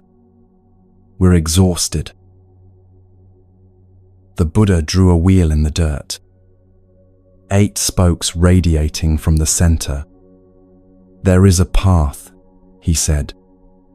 "Not a straight line, but a wheel that turns together. 8 parts supporting each other, leading to peace." 8 seems like a lot, one traveler sighed. "We can barely manage one direction." The Buddha smiled. "You have 2 legs, yes. Do you worry about coordinating them when you walk? They work together naturally. The path is like this. 8 aspects of one movement toward freedom. This is how life works, isn't it? Everything connected. You can't have a healthy body with an unhealthy mind. Can't have good relationships with harmful speech. Can't find peace while causing chaos. It all works together, or doesn't work at all. Let me tell you about a merchant I knew," the Buddha began. "He came to me frustrated. 'I meditate daily,' he said, 'but I find no peace. My mind won't settle.' I asked about his work. He sold weapons. 'Good business,' he said, 'always wars somewhere.' I asked about his meditation. He sought inner peace. 'Do you see the conflict?' I asked him. He was trying to find peace while profiting from violence, like trying to clean yourself while standing in mud. The path requires alignment. Your understanding, intentions, actions, all must flow in the same direction. The first spoke the Buddha pointed to was right understanding. This isn't about being smart, he said. It's about seeing clearly, like cleaning your glasses so you stop walking into walls.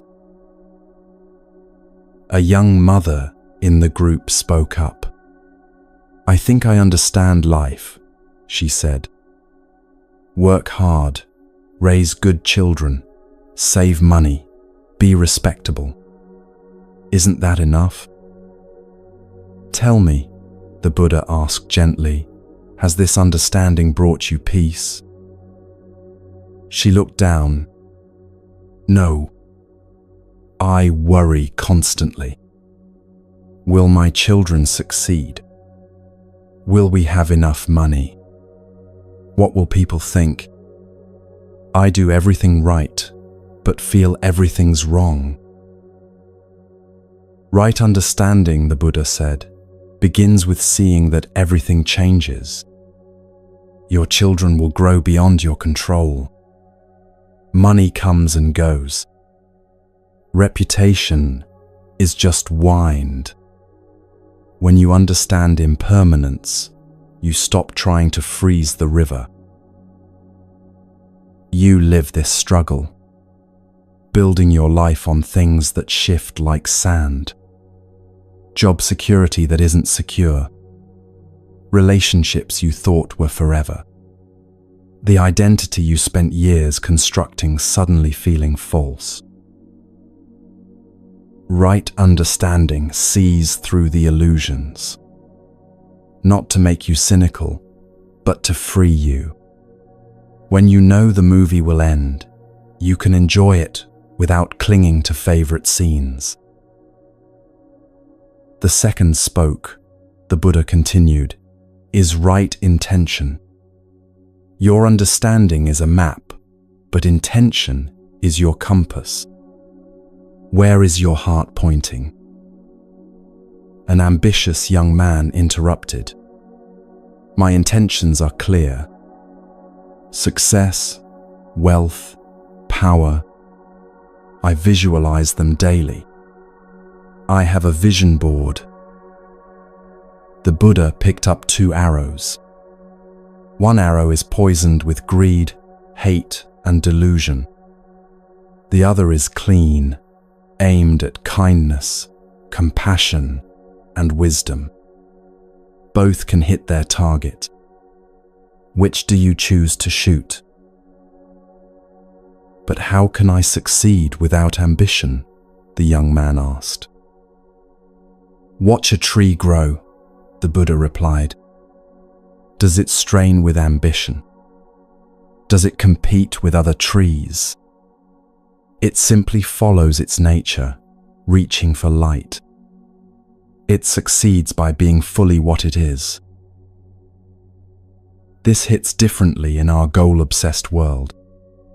Every motivational post screams, hustle harder, want more, crush the competition. But where does it lead? To crushing yourself. Right intention isn't about wanting less. It's about wanting wisely, intending good for yourself and others. Success that doesn't require someone else's failure. Happiness that doesn't depend on comparison. Now we come to right speech, the Buddha said, touching the third spoke. Your words create worlds. What worlds are you creating? A woman known for gossip shifted uncomfortably. I just share what I hear, she said. I don't mean harm. People want to know what's happening. The Buddha handed her a feather. Tear this apart and scatter it to the wind, he said. She did. The pieces flew in all directions. Now gather them back, he said. Impossible, she replied. They're everywhere. So it is with words, the Buddha said. Once spoken, they fly beyond your control. Harsh words wound like arrows. Lies tangle like webs. Gossip spreads like fire. Choose carefully. Think about your own words. The text sent in anger. The comment posted without thinking. The criticism that cut deeper than intended. We live in an age where words travel at light speed, reaching thousands. But wisdom still moves at the speed of thought. Right speech isn't just avoiding harm. It's speaking truth with kindness. Silence when words won't help. Encouragement when someone struggles. The healing word at the right moment.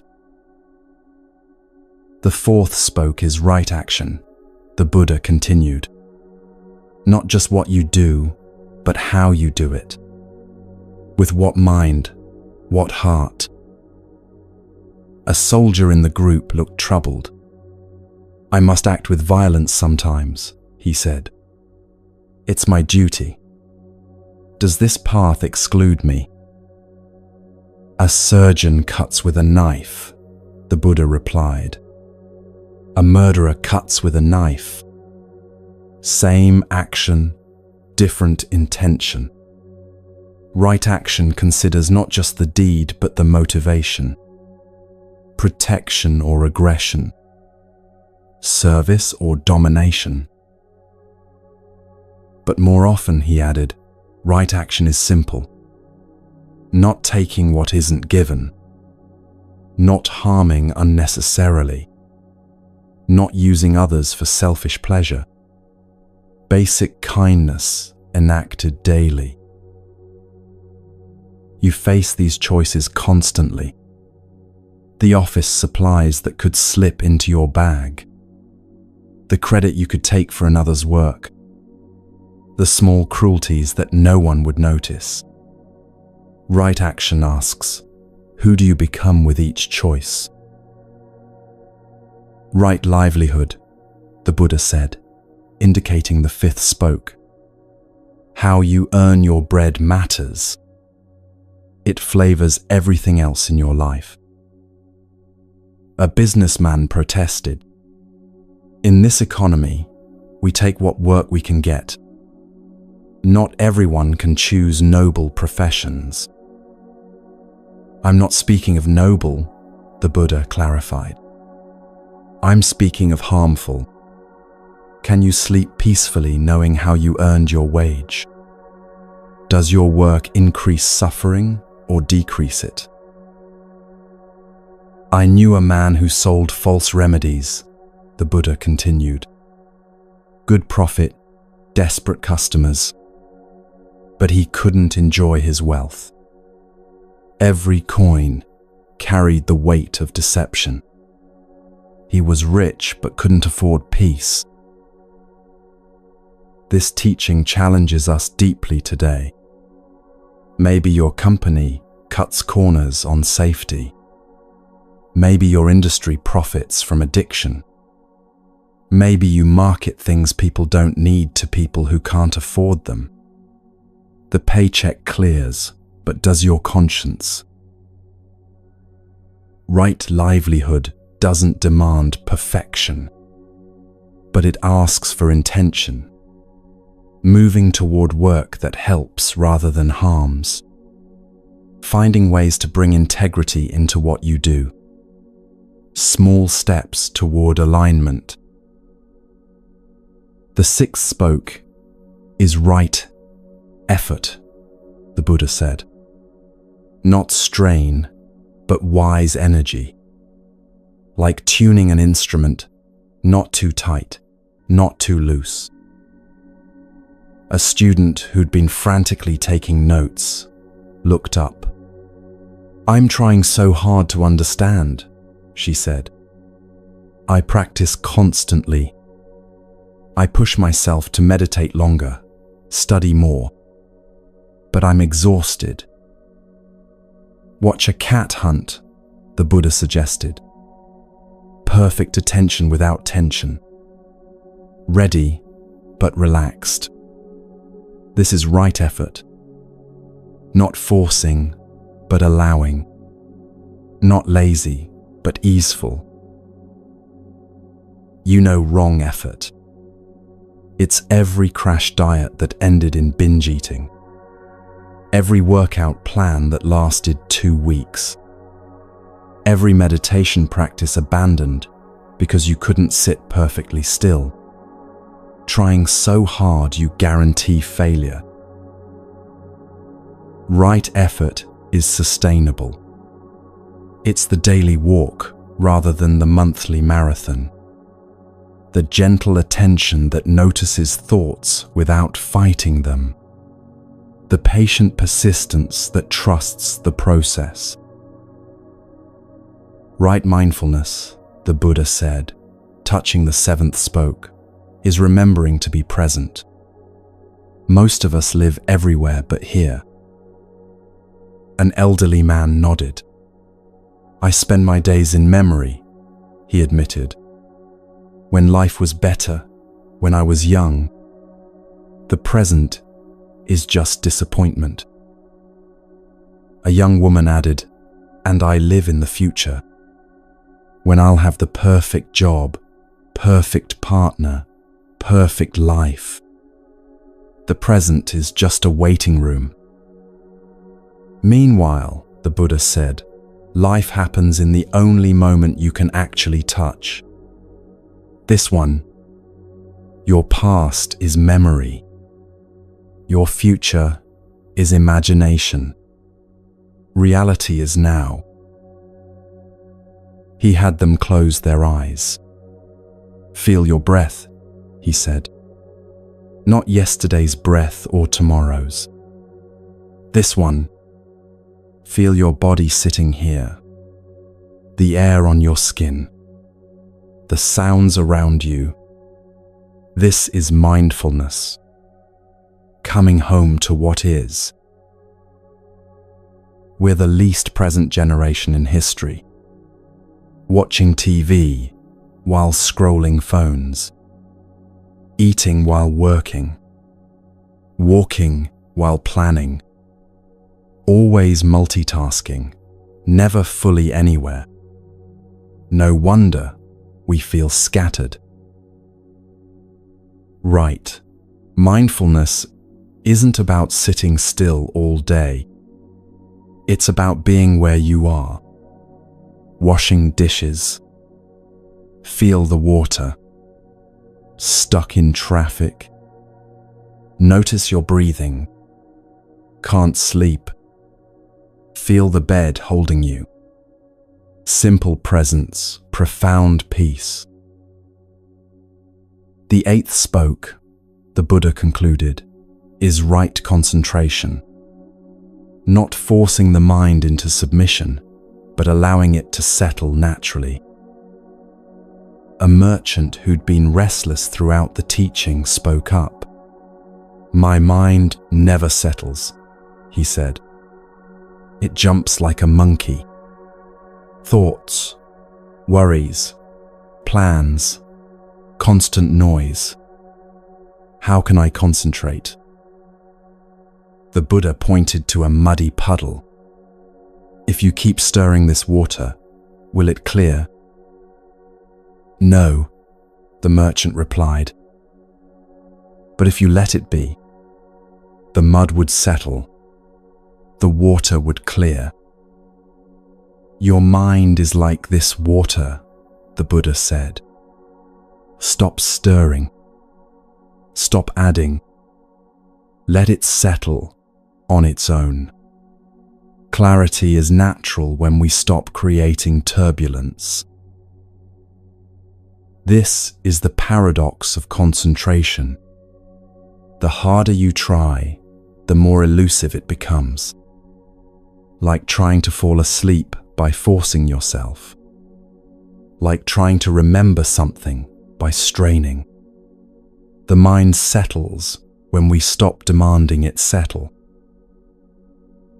A young artist understood.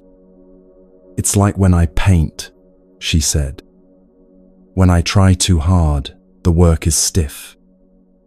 But sometimes I disappear into the painting. Hours pass like minutes. Everything flows." "Yes," the Buddha smiled. "You know concentration. Not as effort, but as absorption. Not controlling, but merging.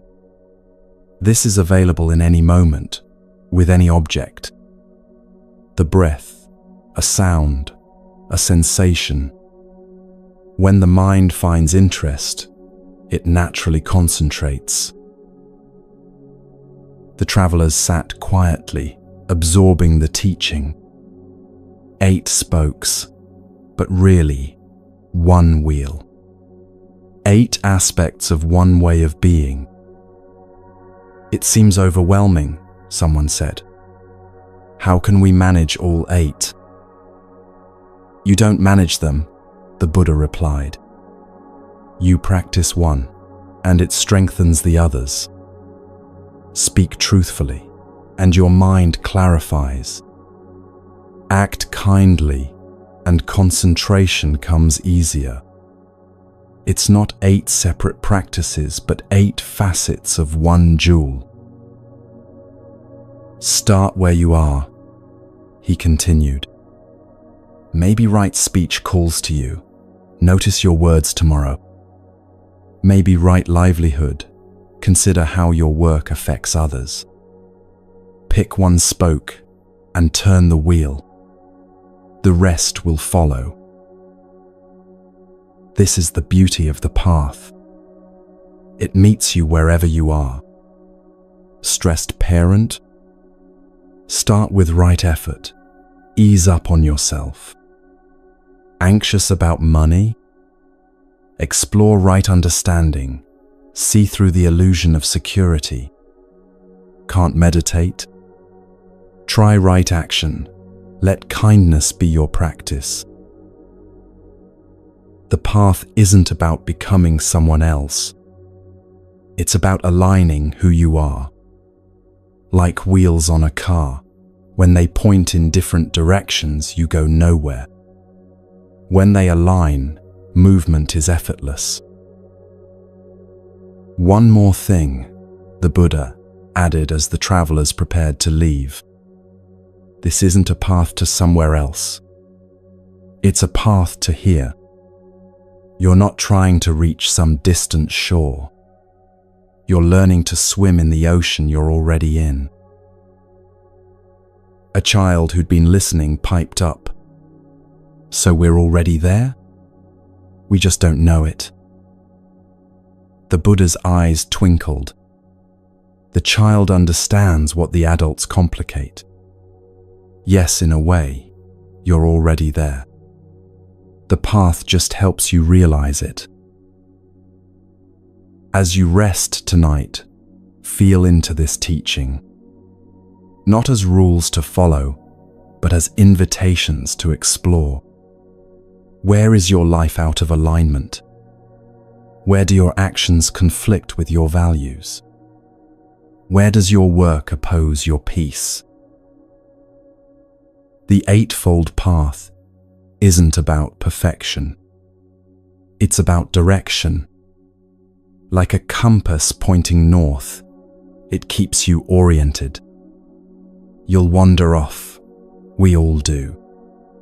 But the path is always there, patient as the earth, ready when you are. Tomorrow, you'll wake to your usual life. Same job, same challenges, same patterns. But maybe, just maybe, you'll remember one spoke of the wheel. And in remembering, you'll turn it slightly. And in turning, everything shifts. Not dramatically, just enough. Just enough to point toward peace.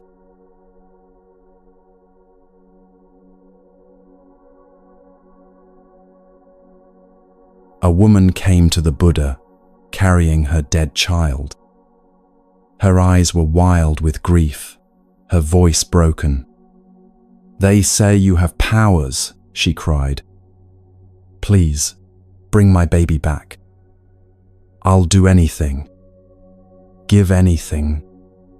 Just make him breathe again." The Buddha's eyes filled with compassion. Not pity, but the deep understanding of one who knows suffering. "I will help you," he said gently. "But first you must bring me something." Hope flickered in her eyes. "Anything," she whispered. "Bring me a mustard seed," he said. "But it must come from a house where no one has died, where death has never visited, where grief has never entered." She ran to the village, clutching her child. At the first house, she knocked. "Please, I need a mustard seed. But tell me first, has death visited here?" The old woman who answered began to cry. "My husband last winter," she said. 40 years together, then gone." The mother moved to the next house. A young man answered, "Death? My brother in an accident. My mother in childbirth. We know death well here." House after house. The same story in different words. Parents, children, siblings, friends. Everyone had been touched. Everyone had grieved. Everyone had asked why. As the sun began to set, something shifted in the woman. She was no longer running. She walked slowly now, still carrying her child, but differently. The frantic desperation was fading. Something else was taking its place. You know this feeling. When your personal tragedy feels like the end of the world, like you're the only one who's ever hurt this much. Then slowly, you realize everyone carries wounds. Everyone has lost. You're not alone in this. At the last house, a child answered. "Has anyone died here?" the woman asked, already knowing.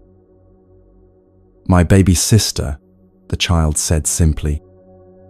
"Mama cries at night when she thinks I'm sleeping, but I hear her." The woman knelt down.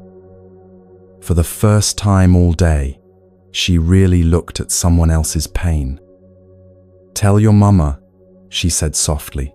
"She's not alone." She returned to the Buddha as darkness fell. Her child still in her arms, but she was changed. "I couldn't find the seed," she said. "What did you find?" he asked gently. "Everyone," she whispered. "Everyone has lost. Everyone grieves. I thought I was drowning alone, but we're all in the same ocean." The Buddha nodded. This is the first noble truth lived, not just heard. Suffering is universal, not as punishment, but as part of loving in a world where everything changes. "But how do I bear it?" she asked. "The same way the ocean bears its waves," he replied. "By being larger than any single sorrow. By knowing that grief, like everything, will change. Not disappear, but transform." She laid her child down gently. The first time she'd let go all day. "Will it always hurt?" she asked. "It will always matter," the Buddha said. "Love leaves marks, but the sharp edge dulls. The weight lessens, and one day you'll help another mother searching for mustard seeds." This parable speaks to every loss you've faced. The death that shattered your world. The divorce that ended your dreams. The diagnosis that changed everything. You searched for the house without suffering. The life without loss. And learned it doesn't exist. But in learning that, you found something else. Connection. Compassion. The strange comfort of shared humanity. We all walk through the valley of shadows. No one gets the mustard seed, but no one walks alone. Days later, a man rushed to the Buddha. An arrow protruded from his shoulder, blood seeping through his clothes. "Help me," he gasped. The Buddha moved toward him, But the man held up his hand. "Wait," he said. "First, tell me, who shot this arrow? What wood is it made from? What bird gave its feathers? Was the archer tall or short? Why did they shoot me?" "Friend," the Buddha said calmly, "if we wait to answer all your questions, you'll die. Let me remove the arrow first. Then we can discuss its origin." "No," the man insisted. "I must understand. Was it personal? Random? What did I do to deserve this? Is the universe punishing me? Is there meaning in this suffering?" Blood continued to flow. His face grew pale. Still, he demanded answers. What kind of bow? What angle? What was the archer thinking? This is you at 3 in the morning. The arrow of insomnia in your chest. But instead of removing it, you analyze. Why can't I sleep? Is it something I ate? Something I said? Am I broken? Will I ever sleep again? Or the arrow of anxiety. Why am I like this? Was it my childhood? My genes? That thing that happened 10 years ago? If I can just understand the cause, maybe I can think my way out. The Buddha tried once more. Understanding has its place, he said, but not while you're bleeding. First, we address the immediate suffering. Remove the arrow. Stop the bleeding. Then, from a place of safety, we can explore. But the man couldn't stop. His mind spun faster than his blood flowed. Questions upon questions. Theories about theories. He died there, the arrow still in place, his questions unanswered. How often do we do this? Overthinking instead of addressing. Analyzing instead of healing. We'd rather understand our suffering than relieve it. As if the perfect explanation could make pain meaningful. But the Buddha taught something simpler. When it hurts, attend to the hurt. When you can't sleep, rest anyway. When anxiety grips, breathe through it. First things first. Remove the arrow. The philosophy can wait. This doesn't mean never seeking understanding, but in the midst of crisis, thinking often makes it worse. Have you noticed? The more you analyze your insomnia, the more awake you become. The more you dissect your anxiety, the more anxious you feel. Sometimes wisdom means saying, I don't need to figure this out right now. I just need to breathe. Just need to be kind to myself. The answers, if they exist, will come when I'm ready, not while I'm bleeding. A proud scholar visited the Buddha, full of knowledge and opinions. I've studied all the philosophies, he announced. Read all the texts. Debated all the masters. Now I've come to add your teaching to my collection. The Buddha smiled and prepared tea. He handed the scholar a cup and began to pour. The tea reached the brim. The Buddha kept pouring. Tea, overflowed onto the scholar's robes. "Stop," the scholar cried. "The cup is full. It can hold no more." "Indeed," the Buddha said, setting down the pot. "And how can I pour wisdom into a cup already full? How can you receive when you're overflowing with knowing?" The scholar's face reddened. "Are you saying my knowledge is worthless?" "I'm saying it's in the way," the Buddha replied gently. "Your cup is so full of what you think you know, there's no room for what you might discover. No space for surprise. No opening for wonder. This is the burden of our information age. We're all full cups, full of facts, opinions, theories, beliefs. We've read the articles, watched the videos, formed our views, and now we're too full to learn anything new. You feel it when someone shares their pain. Instead of listening, you're already preparing advice. When your child shows you their drawing, instead of seeing, you're ready to correct.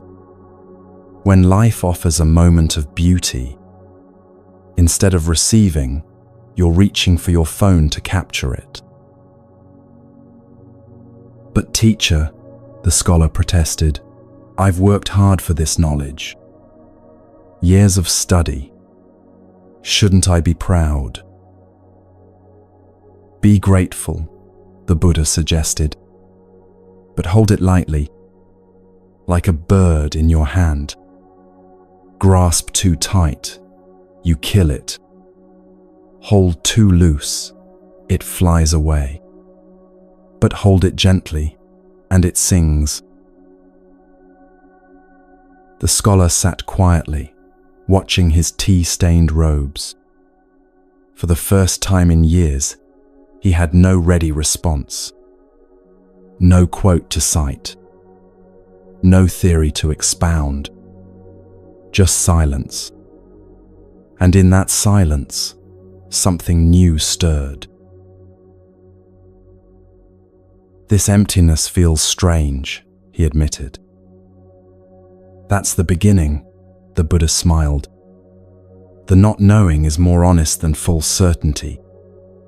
The empty cup is ready to receive. The beginner's mind sees what the expert misses."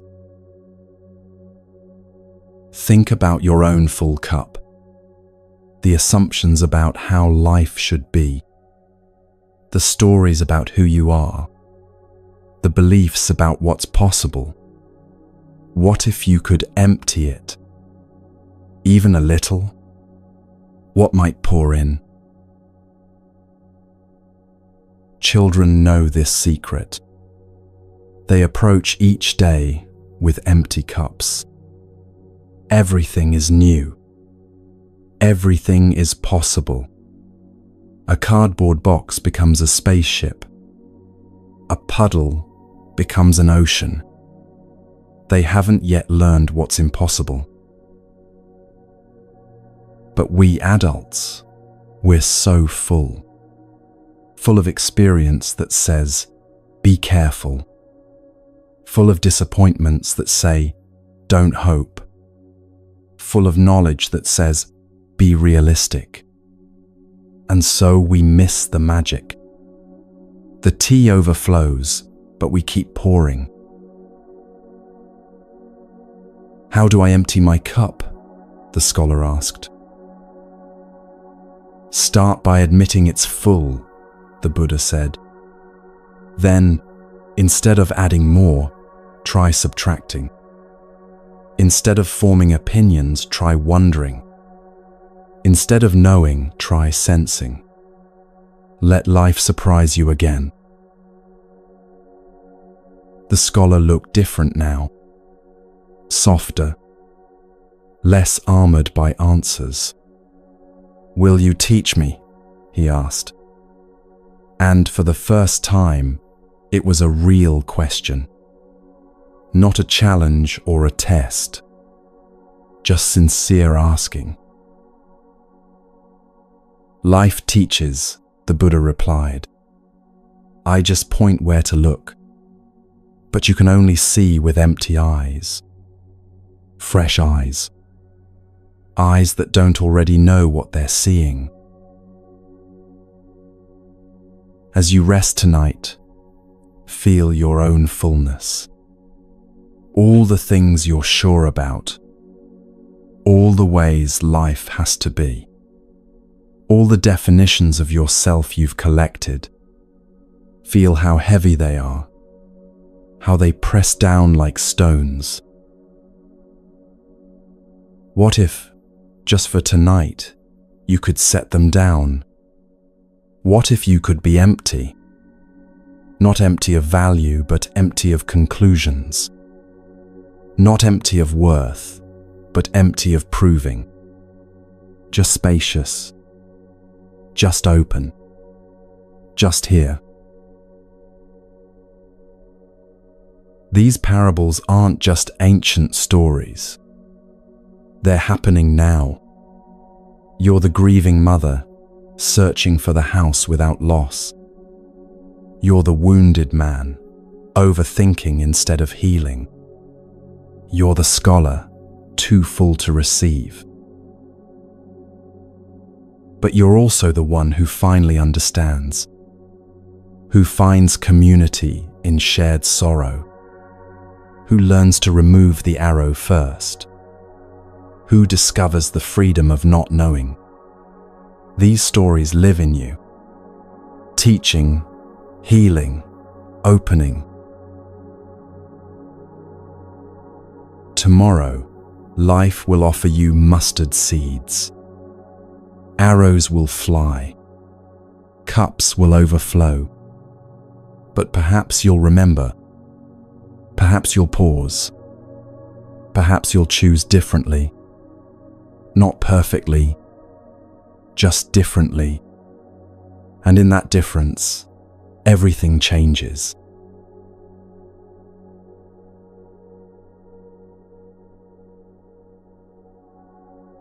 The Buddha sat with a small group as evening descended.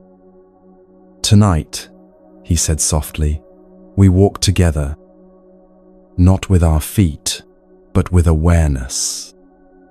Close your eyes. Let the journey begin. You're standing at the edge of a forest. Not any forest, but the one that lives in your heart. The trees are tall and patient. They've been waiting for you. They always wait. Take your first step onto the path. Feel the earth beneath your feet, soft with years of fallen leaves.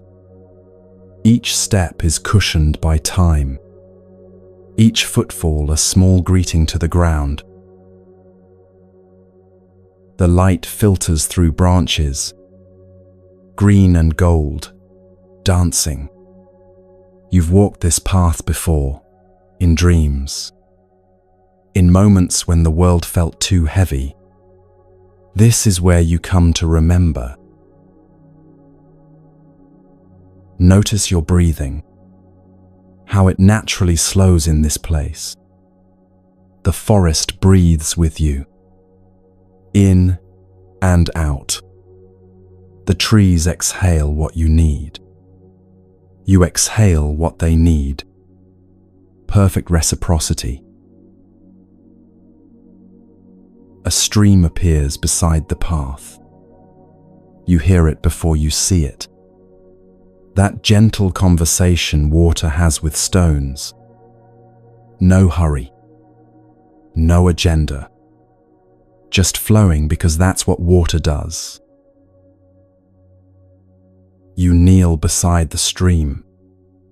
The water is clear enough to see through, clear enough to see your reflection, but also clear enough to see past it, to the smooth stones beneath, to the small fish darting like thoughts. This is your mind when it settles. Clear but alive. Still but flowing. You can see thoughts arise like bubbles from the bottom. Watch them surface and pop. No need to follow.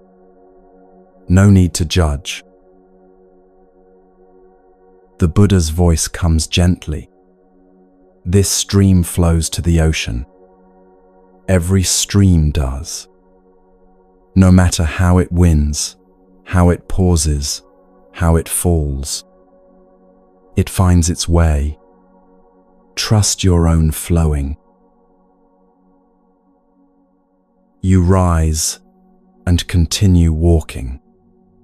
The path opens into a meadow. Wildflowers sway in unfelt breeze. Colors you've forgotten existed. Colors that have no names. Just pure expression of life's joy. In the center of the meadow, a single tree. Ancient. Its trunk so wide, you couldn't wrap your arms around it.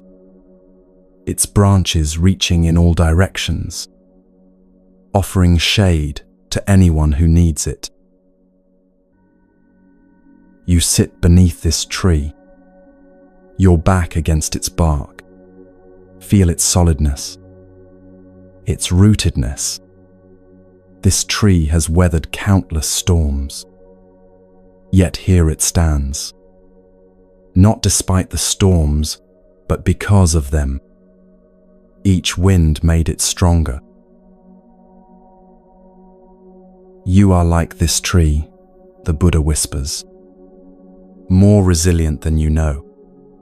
Your roots go deeper than your pain.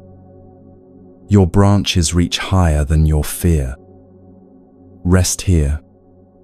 Remember your strength. The sun is setting now, painting the sky in soft pastels. Pink like compassion, orange like warmth, purple like mystery. The day letting go without struggle, teaching you how it's done. Birds return to their nests. Their evening songs a lullaby. Not the bright calls of morning, but gentle notes of settling. They know something you're learning. How to end a day with grace. How to trust the coming dark. As darkness deepens, stars emerge. First one, then another, then countless. They were always there. The sun's brightness just hid them. Like peace is always there. The day's noise just hides it. You lie back in the soft grass. The earth holds you, has always held you, will always hold you. No effort needed. Just receiving this ancient support. Your body begins to release, starting with your feet. They've carried you so far. Let them rest. Feel them soften into the ground. Thank them for their service. Now they can just be. The release moves upward. Your legs that have stood so long. Your hips that have carried so much. Your belly, soft now. No need to hold anything in. No need to protect.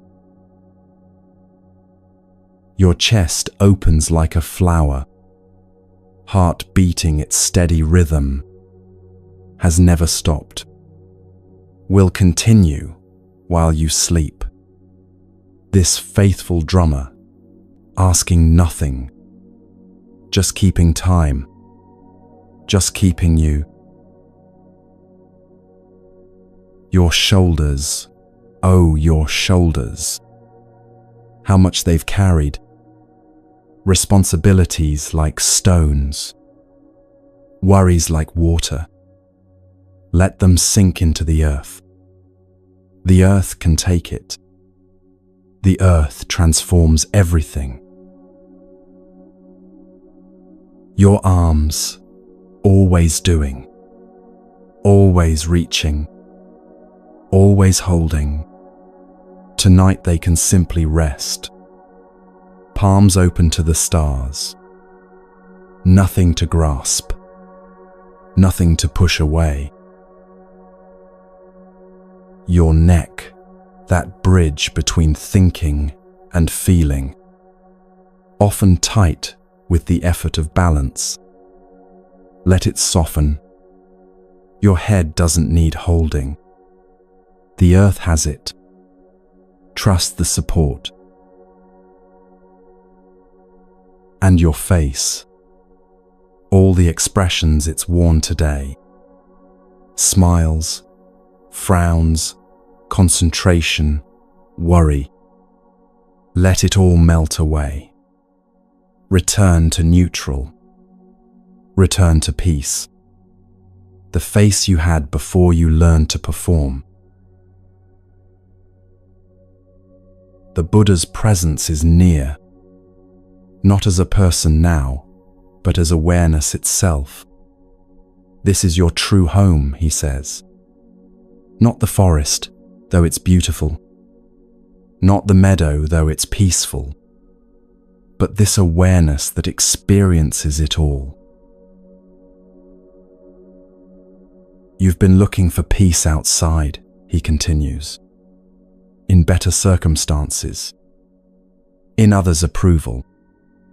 In tomorrow's achievements. But peace is your nature. Like wetness is water's nature. You can't find it because you are it. A gentle rain begins to fall, so soft you barely feel it, like a blessing, like tears of joy. The earth receives each drop with gratitude, teaching you about acceptance. You don't need shelter from this rain. It's washing you clean, not of dirt but of trying. Not of earth, but of effort. Each drop a small reminder. Let go. Let go. Let go. The forest holds you in its embrace. The trees stand guard. The stream sings you towards sleep. The earth cradles your tiredness. You are not alone, have never been alone, cannot be alone. This journey happens every night, whether you notice or not. The walking into rest, the laying down of burdens, the return to source. Tonight you're just aware of it. And in this awareness, something shifts. The trying stops. The seeking rests. You're not going anywhere. You're not becoming anything. You're just being. Just beautifully, simply being. The Buddha's final whisper.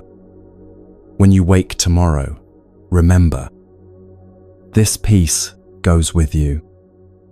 It's not in the forest. It's in you. The forest just helped you remember.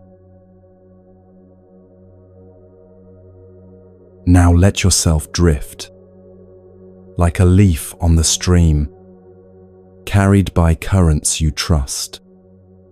No need to steer. No need to know the destination. The stream knows the way to the ocean. and you know the way to peace. It's the way of letting go, the way of trust, the way of remembering what you've always known, that you belong here, that you're part of everything. That peace isn't earned, it's recognized. Sleep now, if sleep comes. Rest now, if sleep doesn't. Either way, you're held. Either way, you're home.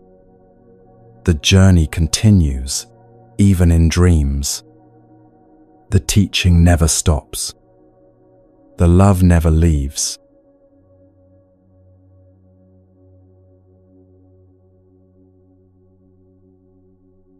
As our time together draws to a close, the Buddha speaks one last time.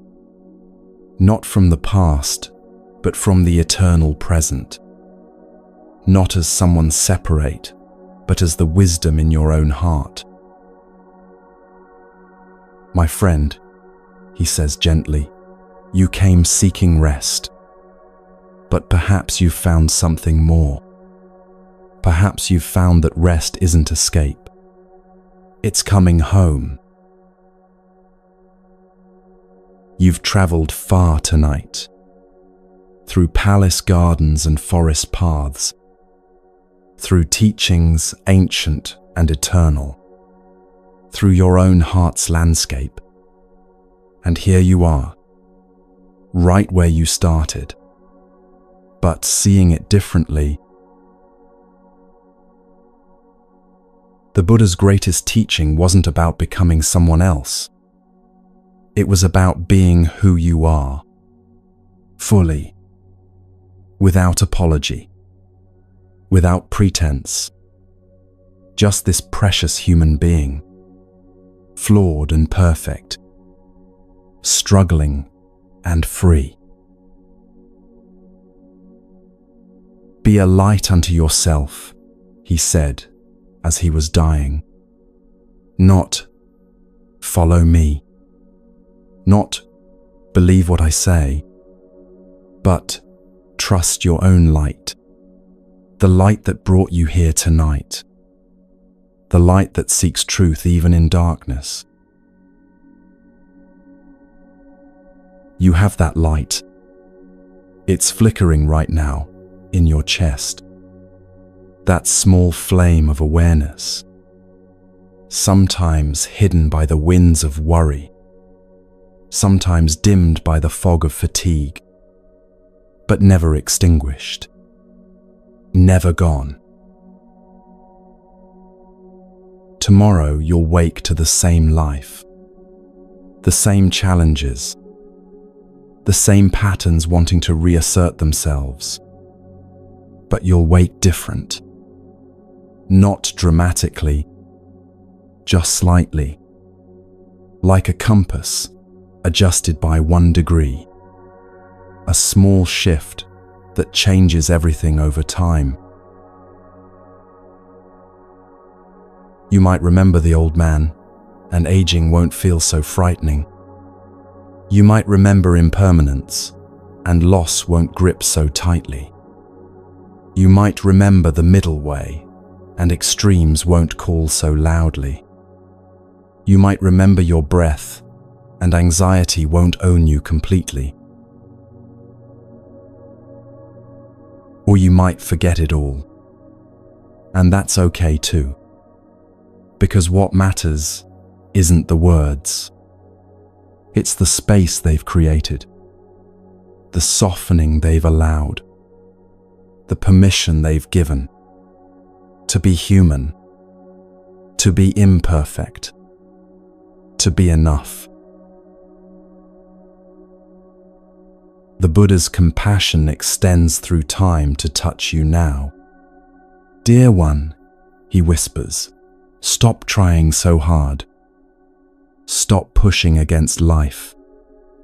You are the ocean, not just the wave. You are the sky, not just the cloud. Rest in your vastness. Let these words sink deep, past thought, past understanding, into the place where truth lives. The place that knows without knowing, that trusts without evidence, that loves without reason. You are blessed, not because you're special, but because you're not. You're just like everyone else, carrying the same hopes, fighting the same battles. And that's the blessing. You're part of the great human family, never alone, never cast out. May you sleep tonight held by this truth. May your dreams be gentle teachers. May you wake tomorrow with a softer heart. May you remember, if only for a moment, that peace is possible. Not someday, not when everything's perfect, but now, in this imperfect, beautiful life. May you be free from suffering, not by avoiding it, but by understanding it. May you be free from fear, not by becoming fearless, but by making friends with uncertainty. May you be free from hatred, not by forcing love, but by seeing clearly. And when you forget, as you will, when you fall back into old patterns, as you must, may you remember the Buddha's smile, not judging, not disappointed, just understanding. Of course, he says, you're human. Begin again. This is the final blessing. Not perfection, but permission to begin again. 10,000 times. 10 million times. Each moment a fresh start. Each breath a new birth. Go now into your rest, carrying nothing, needing nothing, being everything. The Buddha bows to the Buddha in you. The light honors the light. The peace recognizes itself. Sleep well, dear friend. You are loved. You are held. You are enough, just as you are, right where you are, forever and always. This is the way. This is the truth. This is the blessing